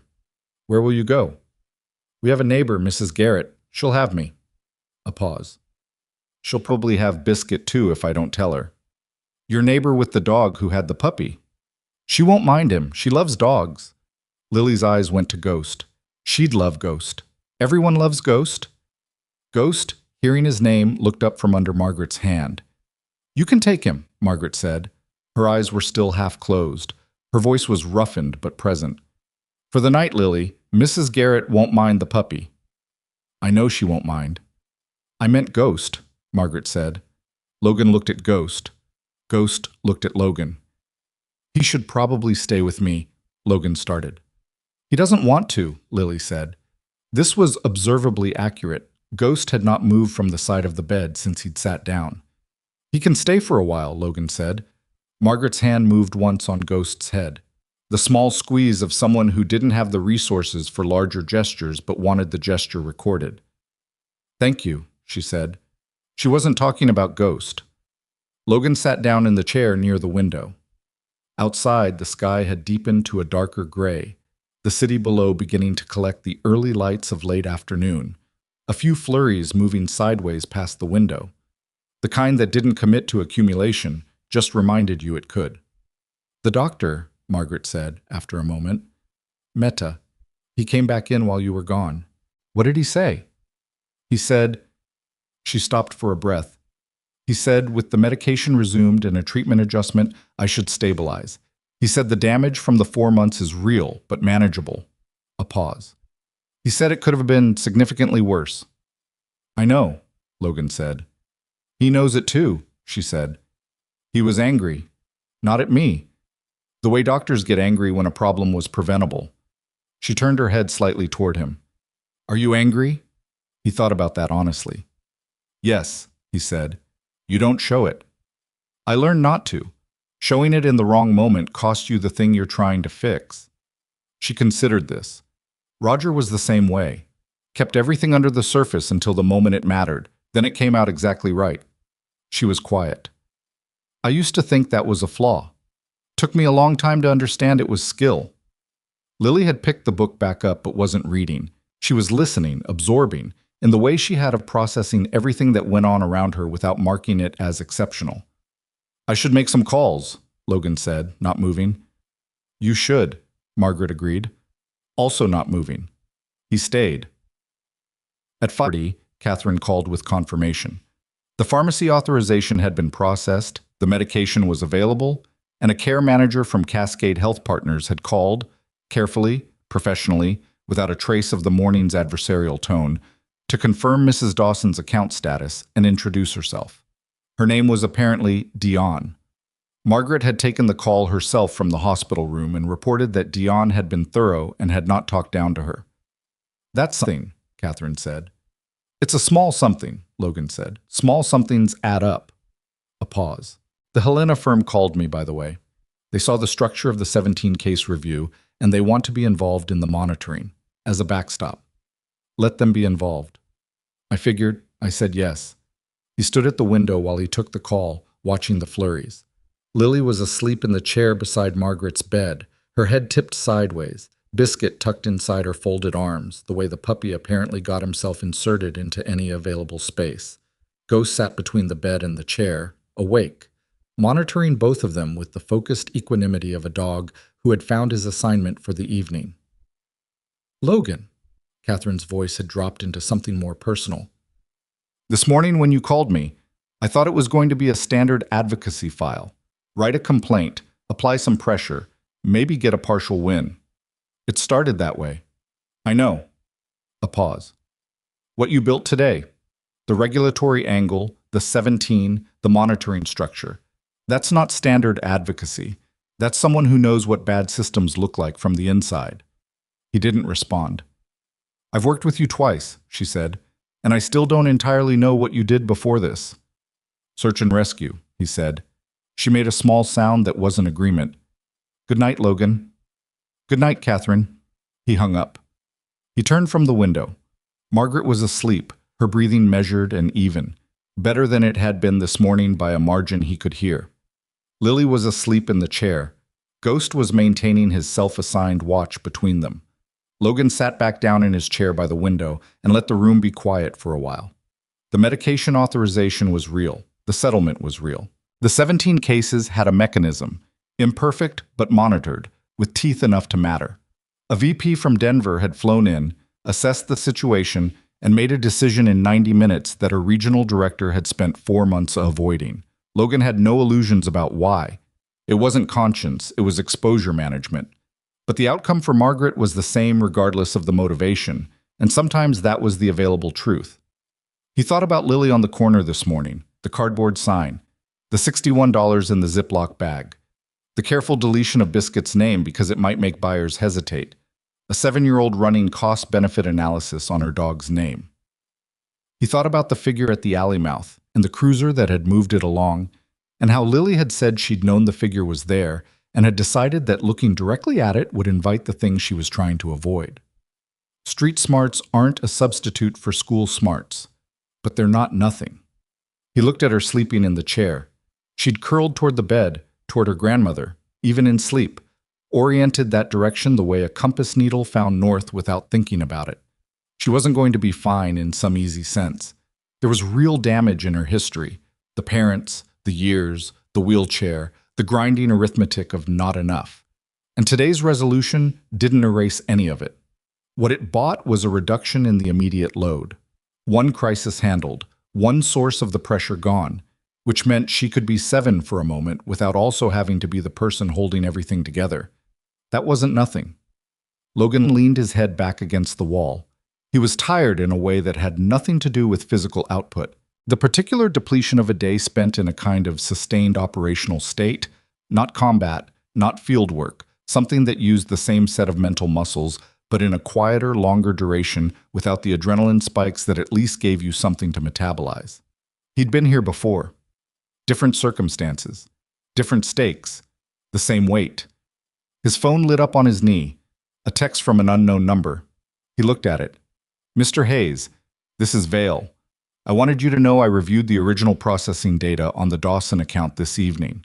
The automated system flagged the medication on cost grounds before a human reviewer ever saw it. The reviewer received a summary, not the file. They approved the denial in 4 minutes. I wanted you to know I'm aware of exactly what happened. That doesn't undo it. But I'm aware. He looked at the text for a moment. He typed back, I appreciate you saying so. He put the phone down. Ghost's head lifted from his paws, ears rotating toward the door. Someone in the corridor, passing. Then the ears came back down. Nothing. Logan looked at the ceiling of room 114. Somewhere in Ravalli County tonight, 16 other families still didn't know a 90-day review had been initiated. 16 other medication lapses or denied claims or delayed approvals sitting on kitchen tables under notice envelopes in apartments with insufficient heat.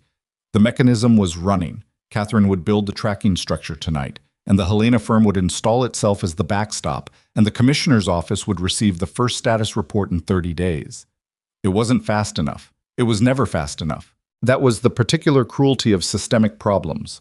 The solutions operated at the system's timescale, which had no relationship to the timescale of the human beings being processed by it. He knew that, had known it a long time. It still sat badly. Outside the window, the flurries had stopped. The sky had gone to full dark, the city lights below spreading out in the cold, clear air that came after the clouds moved on. Ashwood, Montana, on a January night. Restaurants lit up on the main strip, the hospital parking lot half empty, Ghost's breath a slow rhythm in the room, Margaret's breath, Lily's. Logan Hayes sat in the chair by the window and didn't move for a long time because there was nowhere he needed to be, and the room was warm, and the hard part of the day was finished. And sometimes that was enough to sit inside for a while before the next thing came. I was back in the hospital at 7 the next morning with coffee, 2 cups from the place on Birch Street that actually knew what they were doing, not the cafeteria, and Margaret's medication, which he'd picked up from the pharmacy at 6:45 when they opened. The bottle was small, unremarkable, the kind of thing you'd pass in a drugstore without a second look.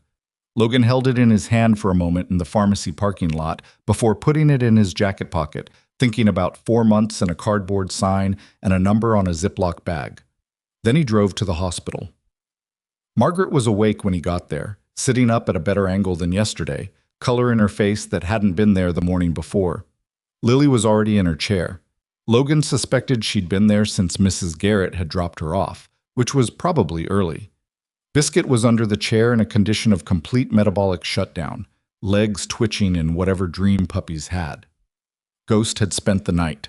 Logan had gone home at 10, showered, slept 4 hours, and come back. He didn't examine that choice too closely.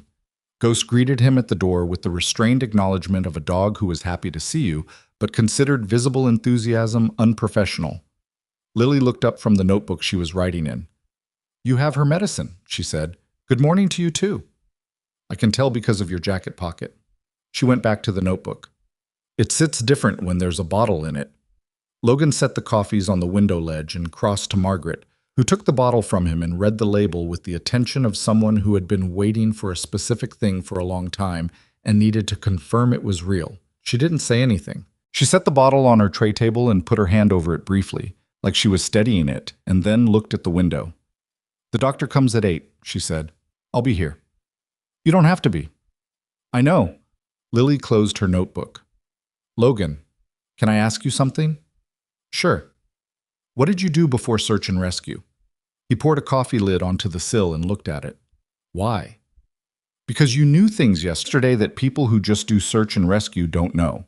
The insurance structure, the commissioner's complaint, the way you talked to that woman from Denver." She held her pen between 2 fingers, considering. "You knew how the system worked from the inside." He looked at her. She looked back with that particular patience of someone willing to wait however long the answer required. "I did different work before," he said. "What kind?" "The kind that's hard to describe in ways that are accurate." "Military?" "Navy. And then some work after that was more adjacent." Lily absorbed this. Adjacent means connected, but not the same thing. "Yes." "Did you use Ghost for the adjacent work?" "Ghost came after. She wrote something in the notebook. He didn't ask what." "My dad was Army," she said, not looking up. "Grandma says he was good at doing things without explaining them. She says that was both his best quality and the thing that made him hard to know." She paused. "She says it took her a long time to understand those were the same thing. He didn't have a response to that wasn't more personal than the moment called for, so he let it sit." Margaret was watching him from the bed. Dr. Mehta came at 8:10, reviewed Margaret's overnight numbers, adjusted one element of the treatment protocol, and confirmed that if she continued at this rate, she could go home in 2 days without patient follow-up. He said it plainly and without the hedged optimism of someone managing expectations downward, which Logan read as a genuinely good sign. After Mehta left, a woman Logan hadn't met before knocked on the open door. 40s, sensible coat, a folder under her arm. She introduced herself as Dion Caraway, the care manager Cascade had assigned. "Mrs. Dawson," she said, "I spoke with you briefly yesterday by phone." "I remember," Margaret said. She said it without warmth, but without hostility. The tone of someone reserving judgment on someone who had been sent by people whose judgment she didn't yet trust. Dion sat in the chair on the other side of the bed and opened the folder. She went through it methodically. Current coverage status, restored benefits, the specific medication now fully covered with 0 copay, the retroactive reimbursement process timeline, and the care coordination function she'd be providing going forward. She was good. Clear, specific, no corporate softening language. When Margaret asked a direct question, she gave a direct answer. And when she didn't know something, she said she'd find out and wrote it down. Lily watched the whole exchange without speaking. When Dion finished her overview, Lily said, "What happens if the coverage gets denied again?" Dion looked at her. "You call me directly." She produced a card. "My personal cell number is on the back. Not the main line. Me." Lily took the card and looked at both sides. Then she put it in her notebook. "Okay," she said. After Dion left, Margaret let out a long breath. She seemed real. "She did," Logan agreed. "The last person they sent me, 8 months ago, before all this, was reading from a script." Margaret reached for her water. "I could hear the paper." "Dion wasn't reading from anything." "No." Margaret drank. "Either they scared someone or they finally sent the right person." She set the cup down. "Both are acceptable to me." At 9:40, Logan's phone rang. Number he recognized, Reeves, the sheriff's contact who'd sent the cruiser to Maple and 3rd yesterday morning.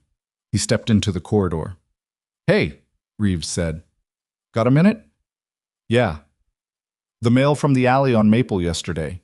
The one you flagged." Logan's attention sharpened. "What about him?" "Patrol ran the address at the end of that alley, so there's a complaint history there. Guy named Terrence Polk, 41, 2 prior theft charges, 1 receiving stolen property. He's known to watch street corners near the school district." A pause. "He was watching a kid with a dog and visible cash, Logan. I know what he was doing." The patrol that drove by scared him off and he cleared the area, but he came back. Her voice was even and deliberate. "Mrs. Garrett, the neighbor on Clement you mentioned, she called us this morning. He was on the block last night, watching the building."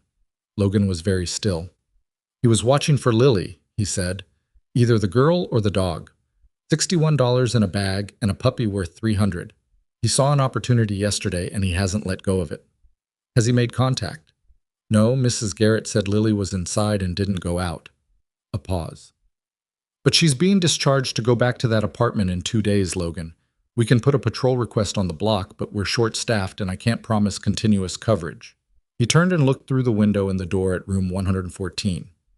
Lily was back in her chair, notebook open. Ghost was sitting beside her. "Is he in custody?" Logan asked. "No, observing a building isn't actionable. We don't have enough for a pickup yet." "What would you need?" "One good witness statement, ideally, or another documented proximity incident." She paused. "Or him doing something dumb, which is statistically likely." "When's the next patrol on that block?" "I can get someone by at noon, and tonight around 9. She said it with the slight edge of someone managing a resource she didn't have enough of. "I'll do what I can, but I need you to be aware of the exposure." "I'm aware." He hung up. He stayed in the corridor for a moment. Ghost had appeared at the door, having apparently decided that Logan's absence from the room exceeded an acceptable threshold, and was looking at him through the glass with the particular amber gaze that Logan had learned to read over 6 years. He pushed the door open. "Something happened," Lily said. She had that read-the-face quality operating at full capacity. "A situation from yesterday that I want to keep track of," he said carefully. "Nothing immediate." She looked at him for one more second, then looked at Ghost. Ghost had positioned himself near the door rather than returning to his spot by the bed. A subtle reorientation that Lily apparently clocked. "He's being careful," she said. "He wasn't like that this morning. He reads rooms." "He's reading you," she said. "And you're being careful." Logan sat down. "There was a man near the alley on Maple yesterday morning. He'd been watching you." Lily's expression didn't change. "I told you I saw him." "He was on your block last night." She was quiet. Her hand had moved to Biscuit under the chair, finding him by touch without looking. "He wants Biscuit," she said. "Or the money, or both." "He doesn't know about the money anymore," she said. "I put it in my sock when I saw him, and I didn't take the bag out again." Her voice was steady, but there was something underneath it. Not quite fear, the adjacent thing to fear that comes from being right about something you were hoping to be wrong about. "The sheriff's office is running patrols on the block," Logan said, "but not all the time." "No." She held Biscuit's small, warm weight in her hand. "When we go home, we'll figure that out before you go home." "How?"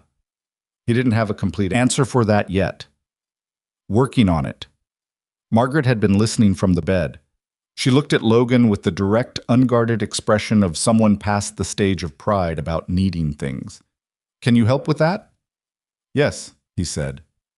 At 11:15, Logan made 4 calls from the cafeteria. The first was to Reeves, asking her to formally document Polk's proximity incidents and run a check on whether his prior theft charges included any incidents involving juveniles. They did. 1 charge from 2019 dropped to a misdemeanor, a theft from a child at a bus stop. Reeves forwarded him the file. The second was to a man named Victor Ose, who ran a veterans transitional housing advocacy in Missoula and had, in a previous life, been a DOJ investigator for the better part of 12 years. Logan explained the situation in 6 sentences. Victor said he'd make a call to the county DA's office and see if the proximity incidents plus the prior record constituted enough for a harassment order. "It's thin," Victor said. "I know it's thin. Can it be done?" "Maybe." Give me 2 hours. The third call was to Mrs. Garrett, whose number Lily had written in his notebook margins the previous afternoon, with the matter-of-fact practicality of someone who understood that information needed to move between people who needed it. Mrs. Garrett was 73, sharp, and furious in the contained way of someone who had lived on that block for 40 years and intended to continue doing so. "I know who he is," she said, before Logan finished describing Polk. "I've seen him twice this week. Big coat, keeps his hands in the pockets. If you see him again, don't engage. Call this number." He gave her Reeves' direct line. "I was going to engage," Mrs. Garrett said. "Mrs. Garrett, I have a bat. Please don't engage." A pause. "Fine, but I'm writing down the license plate of every car that doesn't belong on this block. That's actually useful." "I know it's useful. I'm not an idiot, young man." She hung up. The fourth call was to a locksmith contact who owed Logan a favor from a search and rescue incident 2 years back, asking him to meet at the Clement building and do a full security assessment of apartment 4C and the building's front entrance. The locksmith said he could be there by 2. Logan sat in the cafeteria with his fourth bad cup of hospital coffee and wrote out what he had. The security situation on the Clement block was manageable. Not solved, but manageable. Polk hadn't done anything actionable yet, which meant the available responses were documentation, deterrence, and preparation. Victor's track to the DA's office might produce a restraining order in 3 to 5 days if the DA thought it was worth the filing. 3 to 5 days. Margaret was being discharged in 2. He mapped the gap and worked through it. At 1 in the afternoon, a man Logan hadn't seen in 4 years walked into the hospital cafeteria. He was perhaps 60, built like someone who had once been in very good physical condition and had maintained enough of it that the years showed on him without diminishing him. A settled, rangy quality, the way old wood was still hard. He was wearing a canvas jacket and a wool cap, and he moved through the cafeteria without looking at anyone with the practiced invisibility of someone who had spent a long time needing not to be noticed in rooms. He sat down across from Logan. "You look rough," he said. "You drove from Missoula for that?" "Victor called me." The man, his name was Callum Brand, and his job history was long and specific, and most of it was classified in ways that remained relevant even after the fact, poured himself a coffee from the carafe on the table. "He said you had a situation involving a kid and a predatory actor and a 2-day timeline. I told him I had it handled. You told him it was thin. Victor calls me when things are thin." Callum drank the coffee, grimaced, and kept drinking. "Tell me about Polk." Logan told him. Callum listened with the complete stillness of someone who processed information without reacting to it in real time. When Logan finished, Callum said, "Prior on a juvenile victim. Dropped to misdemeanor. Still in the record." "Yes. And he's been on the block twice since yesterday morning. Once confirmed by patrol observation, once by a neighbor witness." Callum set his cup down. "That's a pattern. 3 incidents in under 30 hours. Victor's working the DA track. 3 to 5 days, you said, but the kid's home in 2. "Yes. So the gap is 2 days. Callum leaned back in his chair. He had the quality of a man thinking in operational terms. Not moral terms, not strategic terms, operational. What needs to happen, in what sequence, with what resources. Logan had worked with him for 3 years in a context he didn't discuss, and had learned that Callum's operational thinking was precise and pragmatic and almost never wrong about timelines. "I know someone at the county DA's office, different from Victor's contact. She can expedite if the file is clean." "How expedited?" 24 hours for a temporary restraining order if the predicate is solid." Logan looked at him. "You drove 2 hours for a restraining order." "I drove 2 hours because Victor said you hadn't slept and were running a one-man operation on a situation that needed 2 people and you were too stubborn to say so." Callum held his gaze. "Am I wrong?" Logan was quiet. "I got 4 hours last night," he said. "I know," Victor said. Callum picked up his coffee again. "You were always like this. Find the situation, insert yourself, run it alone until your hands shake." "My hands aren't shaking. They were yesterday. Victor talked to the paralegal in Missoula." Logan looked at the table. "The girl," Callum said. "How old?" 7. "And the situation this morning?" "The grandmother's stabilizing, insurance resolved. There's a monitoring mechanism on 17 related cases. He paused. The kid is the remaining variable. The kid is why you're still here, Callum said. She's got a predatory actor with a pattern, and she's going home in 2 days to the same block he keeps coming back to. That's a reason. It's also not the only reason. Callum looked at him directly, not unkindly. She got to you. She's 7 and she was selling her dog to pay for medication that cost $400 because a billion-dollar insurance company auto-rejected her grandmother's coverage 3 times in 6 days. I know, and that would get to anyone. Callum set his cup down. I'm not saying it's wrong. I'm saying know what you're doing. I know what I'm doing. Do you know why Ghost hasn't left that room since yesterday? Logan didn't answer. That dog has done 2 combat deployments and 4 years of S&R, Callum said. He's worked with you through 3 situations I know about that would have broken most dogs and a lot of men. He doesn't attach to strangers. He paused. He attached. Logan looked at the door of the cafeteria. Through the window beside it, the parking lot. His truck. The empty rear cargo area where Ghost wasn't. She reads rooms, Logan said. Better than most adults. I gathered. She figured out the insurance complaint structure from reading the documents. She knew the man in the alley was there and made a tactical decision not to look at him because she assessed that eye contact would escalate. 7 years old. Her father was Army, both parents gone before she was 5, raised by a woman who documented everything and taught her to do the same. He paused. She's carrying weight she shouldn't be carrying. Yes, Callum said simply. The weight isn't going to disappear, but I can make the immediate situation less dangerous before she goes home. That's why I'm here. Callum pulled out his phone. Give me the file on Polk, everything you have. I'll call the DA contact. Logan forwarded the file, Polk. They worked through the afternoon in the cafeteria. Callum on his DA contact, Logan running the Clement building security assessment remotely with the locksmith, both of them cross-referencing Polk's documented movements. By 3:30, the locksmith had completed the assessment and submitted a report. The building's front entrance needed a new locking mechanism and a camera covering the entry. Apartment 4C needed new deadbolts on both the front door and the window latches, which were original hardware from whenever the building had last been renovated, which appeared to be a long time ago. Logan authorized the work from the cafeteria and made a call to the building manager, a man named Sosa, who was initially defensive and then very cooperative. Once Logan mentioned that the current hardware situation might be worth a conversation with the county code office. Sosa called back in 11 minutes to say the entrance camera and locking mechanism would be installed by end of day. At 4, Callum's contact at the DA's office called back. The file on Polk, the 2 confirmed proximity incidents, the prior juvenile victim record, the documentation from Mrs. Garrett, and Victor's consolidated filing was sufficient for an emergency temporary restraining order. She could have it signed by 5. Restricts him to how far? Logan asked. Callum relayed. 300 yards from the Clement building and 500 yards from the named minor. How do we serve it? Reeves, Callum said. Sheriff's office serves it, adds it to his record, and now any proximity incident is immediately actionable.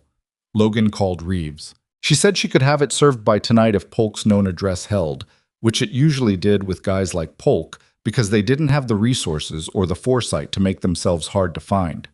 By 5:45, Logan had confirmation that Terrence Polk had been served with the restraining order at his known address on the east side of Ashwood. Reeves texted. He cried. Just so you know. Actual tears. Said he was just looking at the dog. A pause, then, we don't believe him either. Logan showed the text to Callum. That's done then, Callum said. For now. For now is how it always works. Callum stood, cracked his back with the resigned expression of a man whose body was keeping its own accounting. The DA's office has the file. If he violates the order, he's got the prior record working against him, and the DA is already familiar. It's not perfect. Nothing is. No. He looked at Logan. You gonna be all right? I'm fine. You've been fine all day. That's not what I asked. Logan looked at the cafeteria table. 4 cups of bad coffee. A legal pad with notes from 3 different calls. Callum's handwriting from the DA discussion in the margin, the shorthand of someone who had developed a system for processing a lot of information in short windows. She asked me this morning what I did before search and rescue, Logan said. What did you tell her? Adjacent work? Callum made a sound that wasn't a laugh, but contained one. That's accurate. She wrote something in her notebook after. He paused. I didn't ask what. Smart kid. Yeah. Callum put on his jacket. There's a thing you used to do, he said, not looking at Logan, buttoning the jacket with deliberate attention. In the field, when we'd clear an objective and the pressure was off, and everyone else was running post-action adrenaline, and you'd just go quiet like you were somewhere else. He looked up. You're doing it now. I'm right here. You're right here, and you're also about 16 years back in a hallway somewhere running a different version of this in your head. He held Logan's gaze. Whatever you couldn't fix then, this isn't that. Different situation. Logan was quiet. I know it's different, he said. Do you? A beat. Most of the time, Logan said. Callum nodded once. That was enough. Callum Brand had never been the kind of man who needed to extract complete admissions, just honest approximations. Call me if something else develops, he said. I'll be at the Birchwood Motel on 5th. I'm not driving back tonight. You don't have to stay. I'm 62 years old and the cafeteria coffee here is worse than anything I had in Kandahar, Callum said. I'm getting a motel room and a real meal and I'm available tomorrow if you need me. Stop arguing. He left. Logan sat in the empty cafeteria for 10 minutes. Then he went back upstairs. Room 114 at 6 p.m. had a different quality than it had in the morning. The busy hospital sounds of the day had settled into the quieter registers of evening, the corridor outside less trafficked, the light from the window going gold and then orange and then the flat dark of early night. Margaret was on the phone. Her voice was animated in a way Logan hadn't heard. Not the careful conservation of energy of yesterday, something more like her actual register. He caught fragments from the corridor. No, I'm fine. Stop. Listen to me. And then laughter, low and real. He pushed the door. Lily looked up. She was cross-legged on the visitor couch that Logan hadn't noticed before, which had apparently been folded out from the wall. Biscuit was sprawled across her legs in the committed way of a dog who has decided to become structural. She had the notebook open. She's talking to her friend from church, Lily said, then corrected herself. Her friend from choir. They've been singing together for 20 years. Margaret was saying something into the phone that made her cover her mouth with her free hand, suppressing laughter, and the gesture made her look younger than she had since the moment Logan had seen her in the apartment doorway. Ghost was on the floor between the bed and the couch, monitoring both. Logan sat in his chair. The man from the alley, Lily said, her voice low enough not to carry. Is he dealt with? Restraining order, served tonight. She took this in. That means he can't come near the building. Or near you. What if he does anyway? Then the sheriff's office has a documented violation and prior record to work with. It becomes significantly worse for him. Lily looked at Biscuit. He probably thought I was easy, she said. A kid in a wheelchair with a puppy and a bag of money. Probably. People do that. She said it without bitterness. Observation, not complaint. They see the wheelchair, and they think the person in it has less going on than they do. She stroked Biscuit's ear with one finger. Usually they're wrong. Usually, Logan agreed. She looked at him directly. You didn't do that. Yesterday morning. No. Why not? He thought about it honestly. Ghost didn't. Something moved in her expression. A brief warmth that she didn't perform, just let register. Ghost is smarter than most people. He is. He knew I wasn't in trouble in the regular sense, she said. He came and sat down. She paused. If I'd been in the kind of trouble where you need to fight or run, he wouldn't have sat down. No, he would have done something different. What? You'd know it if you saw it. She nodded, satisfied. Then, Logan. Yeah. What Grandma said this afternoon, when you were outside with the other man. She was measuring something, deciding how direct to be. She said you reminded her of my dad. He didn't know what to do with that. She said it differently than she usually talks about him, Lily continued. Not sad, just, she searched for the word. Factual. Your grandmother is a precise person. She is. Lily closed the notebook. I don't remember him enough to know if she's right, but I think maybe she is.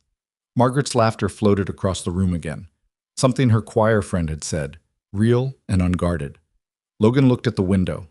The city lights had come up fully in the dark, Ashwood spread out below the hospital hill in its cold grid, the streets running their quiet January evening rhythms. He thought about what Callum had said, whatever you couldn't fix then. This isn't that. He knew it wasn't. He knew it with the clear part of his thinking, the operational part that processed evidence and drew accurate conclusions. The other part, the part that had woken him at 3 a.m. for years, with the specific face of a specific situation that had run differently than it should have. That part didn't always consult the operational part before it weighed in. He knew the difference, most of the time. Lily, he said, when you go home, there are new locks on the apartment and a camera at the building entrance. The manager handled it today. She looked at him. And I'm going to check in, he said. Not every day, but regularly. He said it without making it a promise he was performing, just a plain statement of intention. Is that all right? She considered it. He'd noticed she didn't say yes to things automatically, didn't defer. Yes, she said. That's all right. A pause. Biscuit would like that. What about you? She looked back at her notebook. Yes, she said again, quieter, and that was the one that was real. Margaret finished her call and set the phone down and looked across the room at the two of them. Logan in his chair, Lily on the couch, Ghost between them doing his job and not requiring acknowledgement for it. You stayed again, Margaret said, looking at Logan. The food here is terrible, so clearly I have no agenda. She made the sound that was her version of a laugh. A short exhale through the nose, compressed amusement. You have an agenda. It's just a decent one. He smiled at that. Couldn't quite help it. The friend from choir, Lily said. What was funny? She told me an old story, Margaret said, about something your father did at a choir fundraiser when he was 17. She settled back against the pillow with the careful ease of someone learning to move without bracing against pain. He volunteered to carry the baked goods table and carried it the wrong direction for 2 blocks before anyone caught him. Lily looked at her. He went the wrong way? For 2 full blocks. Margaret's eyes had gone soft. He never admitted he was lost, just kept walking like he had a plan. Lily looked at the window, something on her face that was private and not for interpretation. That sounds right, she said, almost to herself. Ghost tail swept the floor once, slow and easy. Outside, Ashwood held its winter quiet, the restraining order sitting in a courthouse file, the medication in its bottle on the tray table, the mechanisms running, imperfect, monitored, real enough to matter. And in room 114 of Ashwood Regional Medical, 3 people and 2 dogs occupied the same space without needing to fill it with anything other than what was already there. 2 days later, Margaret Dawson went home. The discharge process took longer than it should have. It always did. The paperwork cycling through 3 different departments with the institutional indifference of a system that processed people in bulk and occasionally lost track of the individual human being waiting at the other end of it. Logan sat with Lily in the discharge waiting area while Margaret navigated the final sign-offs, Biscuit asleep in Lily's lap, Ghost sitting between them in the posture of a dog who had decided this was where he lived now and was simply waiting for the rest of the world to acknowledge it. At 11:40, Margaret came through the discharge doors in her coat with her small bag and the medication bottle in her hand, and Lily's face did the thing it had done when she'd first seen her grandmother walking toward her on Maple Street. That release of held tension, invisible until it let go. Ready, Margaret said. Logan drove them home. The Clement building looked different than it had 2 mornings ago. The front entrance had a new locking mechanism with a keypad and a camera mounted above it that covered the full approach to the door.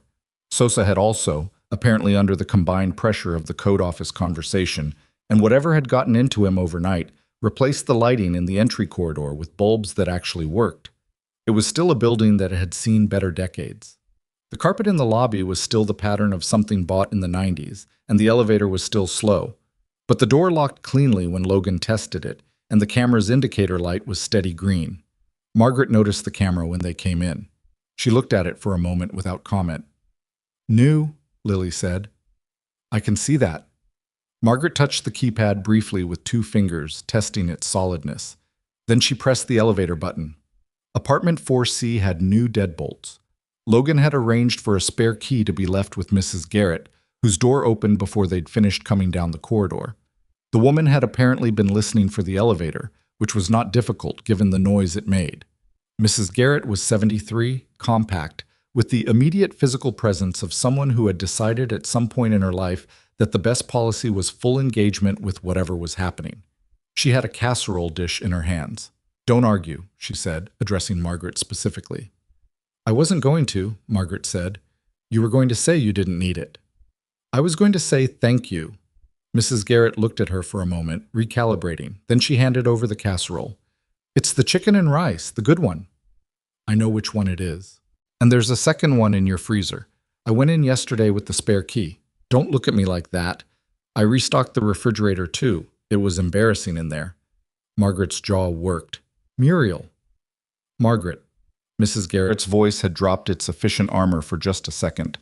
"I should have done more. Earlier, I knew things were bad." She said it plainly, without performing the guilt. "I should have done more." Margaret reached out and put her hand on the woman's arm briefly. "You're doing it now."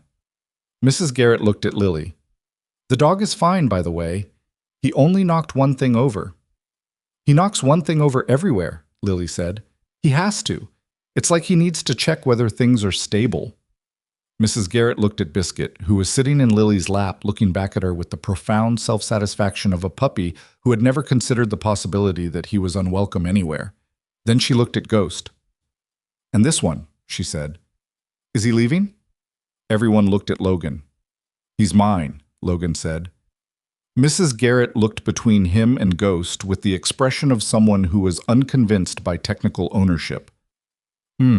She said, and went back to her apartment. Logan got. Margaret settled, confirmed the new locks worked from the inside, tested the intercom connection to the building entry, and went through the discharge paperwork with her at the kitchen table. The follow-up appointments, the medication schedule, the care manager's direct number already entered into Margaret's phone by Dion, who had called that morning to confirm discharge day. The kitchen table no longer had the notice envelope on top.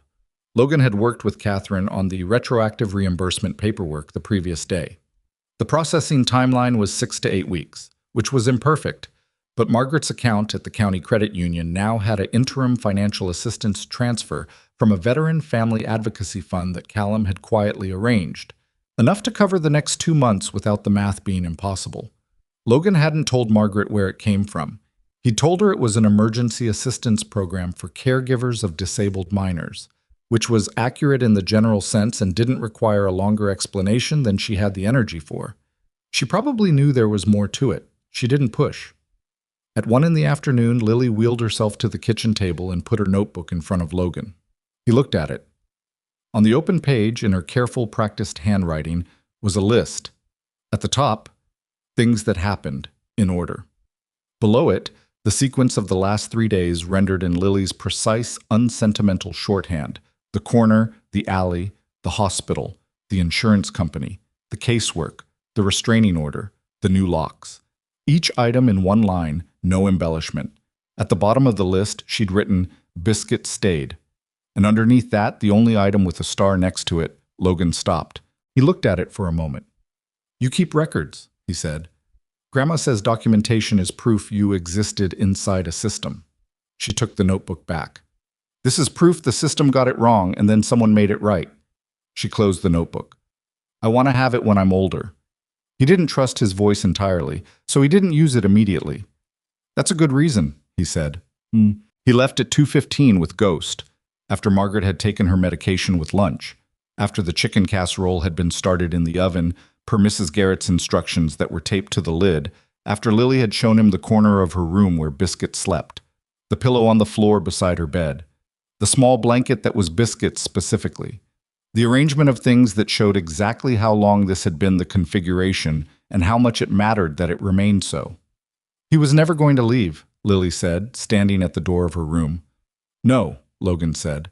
"I knew that when I made the sign." She said it quietly, not to him specifically, more like settling something with herself. "I think I was hoping someone would tell me I didn't have to." He looked at her.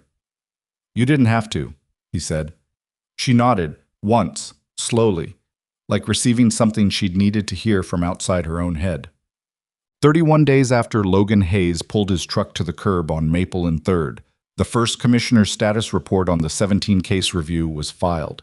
Catherine called him while he was running a grit exercise with Ghost in the foothills, the dog working a mock trail through 6 inches of new snow with the focused pleasure of an animal in its element. First reports in, she said. 8 of the 17 cases reviewed. 5 are being remediated.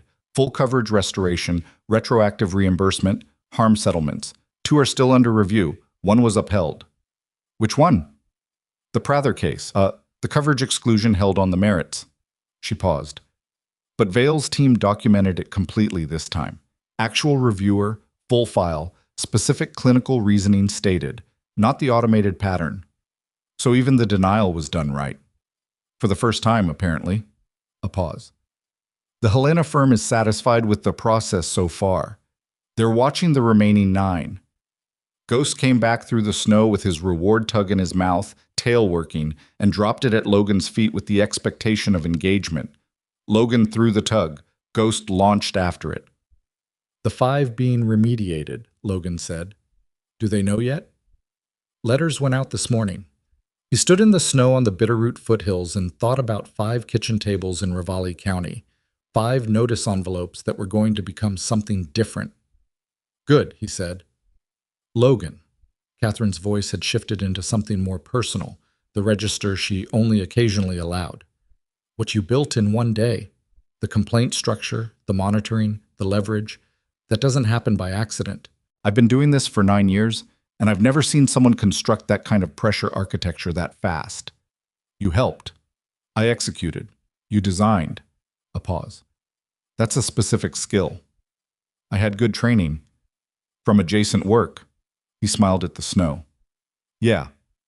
Whatever it was, she said, it built something that's going to outlast the Dawson case. The commissioner's office has flagged this company's review process for a broader audit. Vale's internal investigation is producing results that are going to change how they process comorbidity cases. Not because they suddenly grew a conscience, because the exposure cost is now clearly established. She paused. You gave the system a reason to work. Ghost came back with the tug. Logan threw it again. Systems don't change because someone wants them to, he said. They change when the cost of not changing gets concrete. That's a pragmatic view. It's the accurate one. He visited the Clement building every week for the first month, every 2 weeks after that. Not announced, he'd call ahead, give Margaret the option to say it wasn't a good time, and she never did. Sometimes he stayed an hour, sometimes less. Ghost always went with him. This was not a decision Logan made consciously so much as something Ghost decided and Logan stopped arguing with.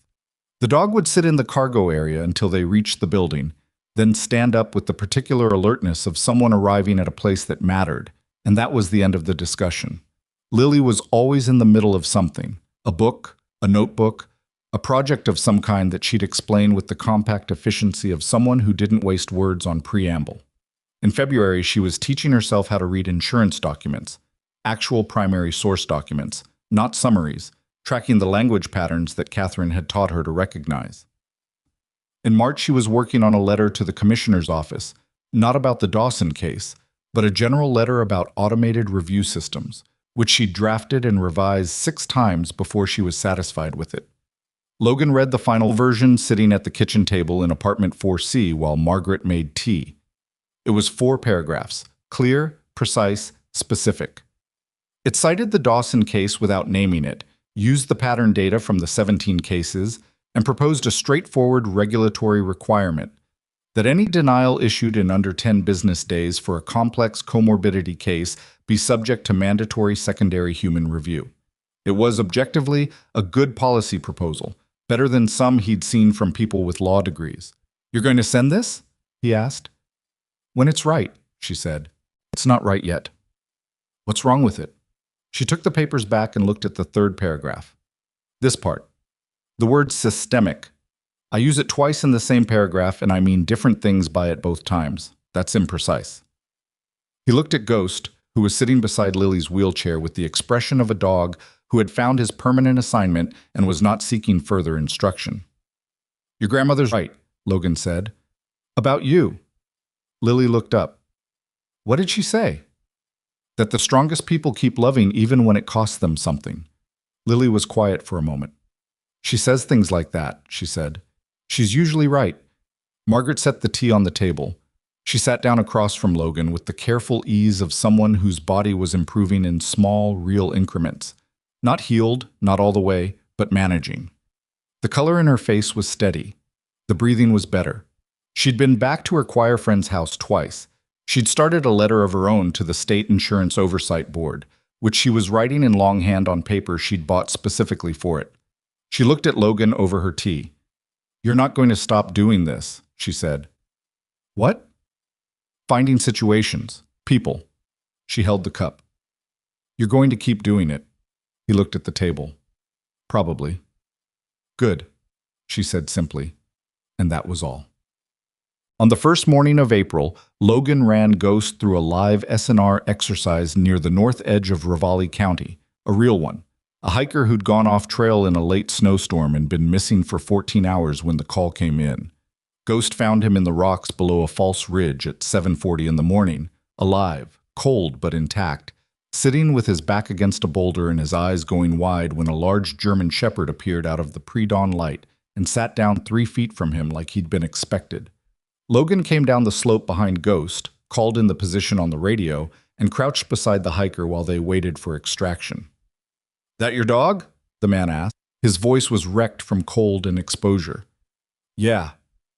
He just appeared." "He does that." The hiker looked at Ghost, who was sitting perfectly still in the early light, watching the approach route for the extraction team, ears tracking.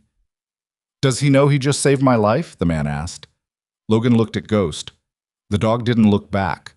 Still on the approach route, still working. "He doesn't think of it that way," Logan said. "He just knows what he's supposed to do, and he does it." The hiker was quiet for a moment. "That's the thing, isn't it? Knowing what you're supposed to do." The extraction team appeared on the ridge. Logan stood. "Yeah," he said. "That's the thing. The last snow of winter came and went in the second week of April. By the end of the month, Ashwood was cold in the mornings and something closer to alive in the afternoons, the light coming back in the way Montana light came back. Not gradually, but suddenly, like something that had been held back all at once, releasing. Lily Dawson started her physical therapy program the first week of May. The advanced program, the one that had once seemed like a number too large to think about, now covered by the restored and expanded insurance plan.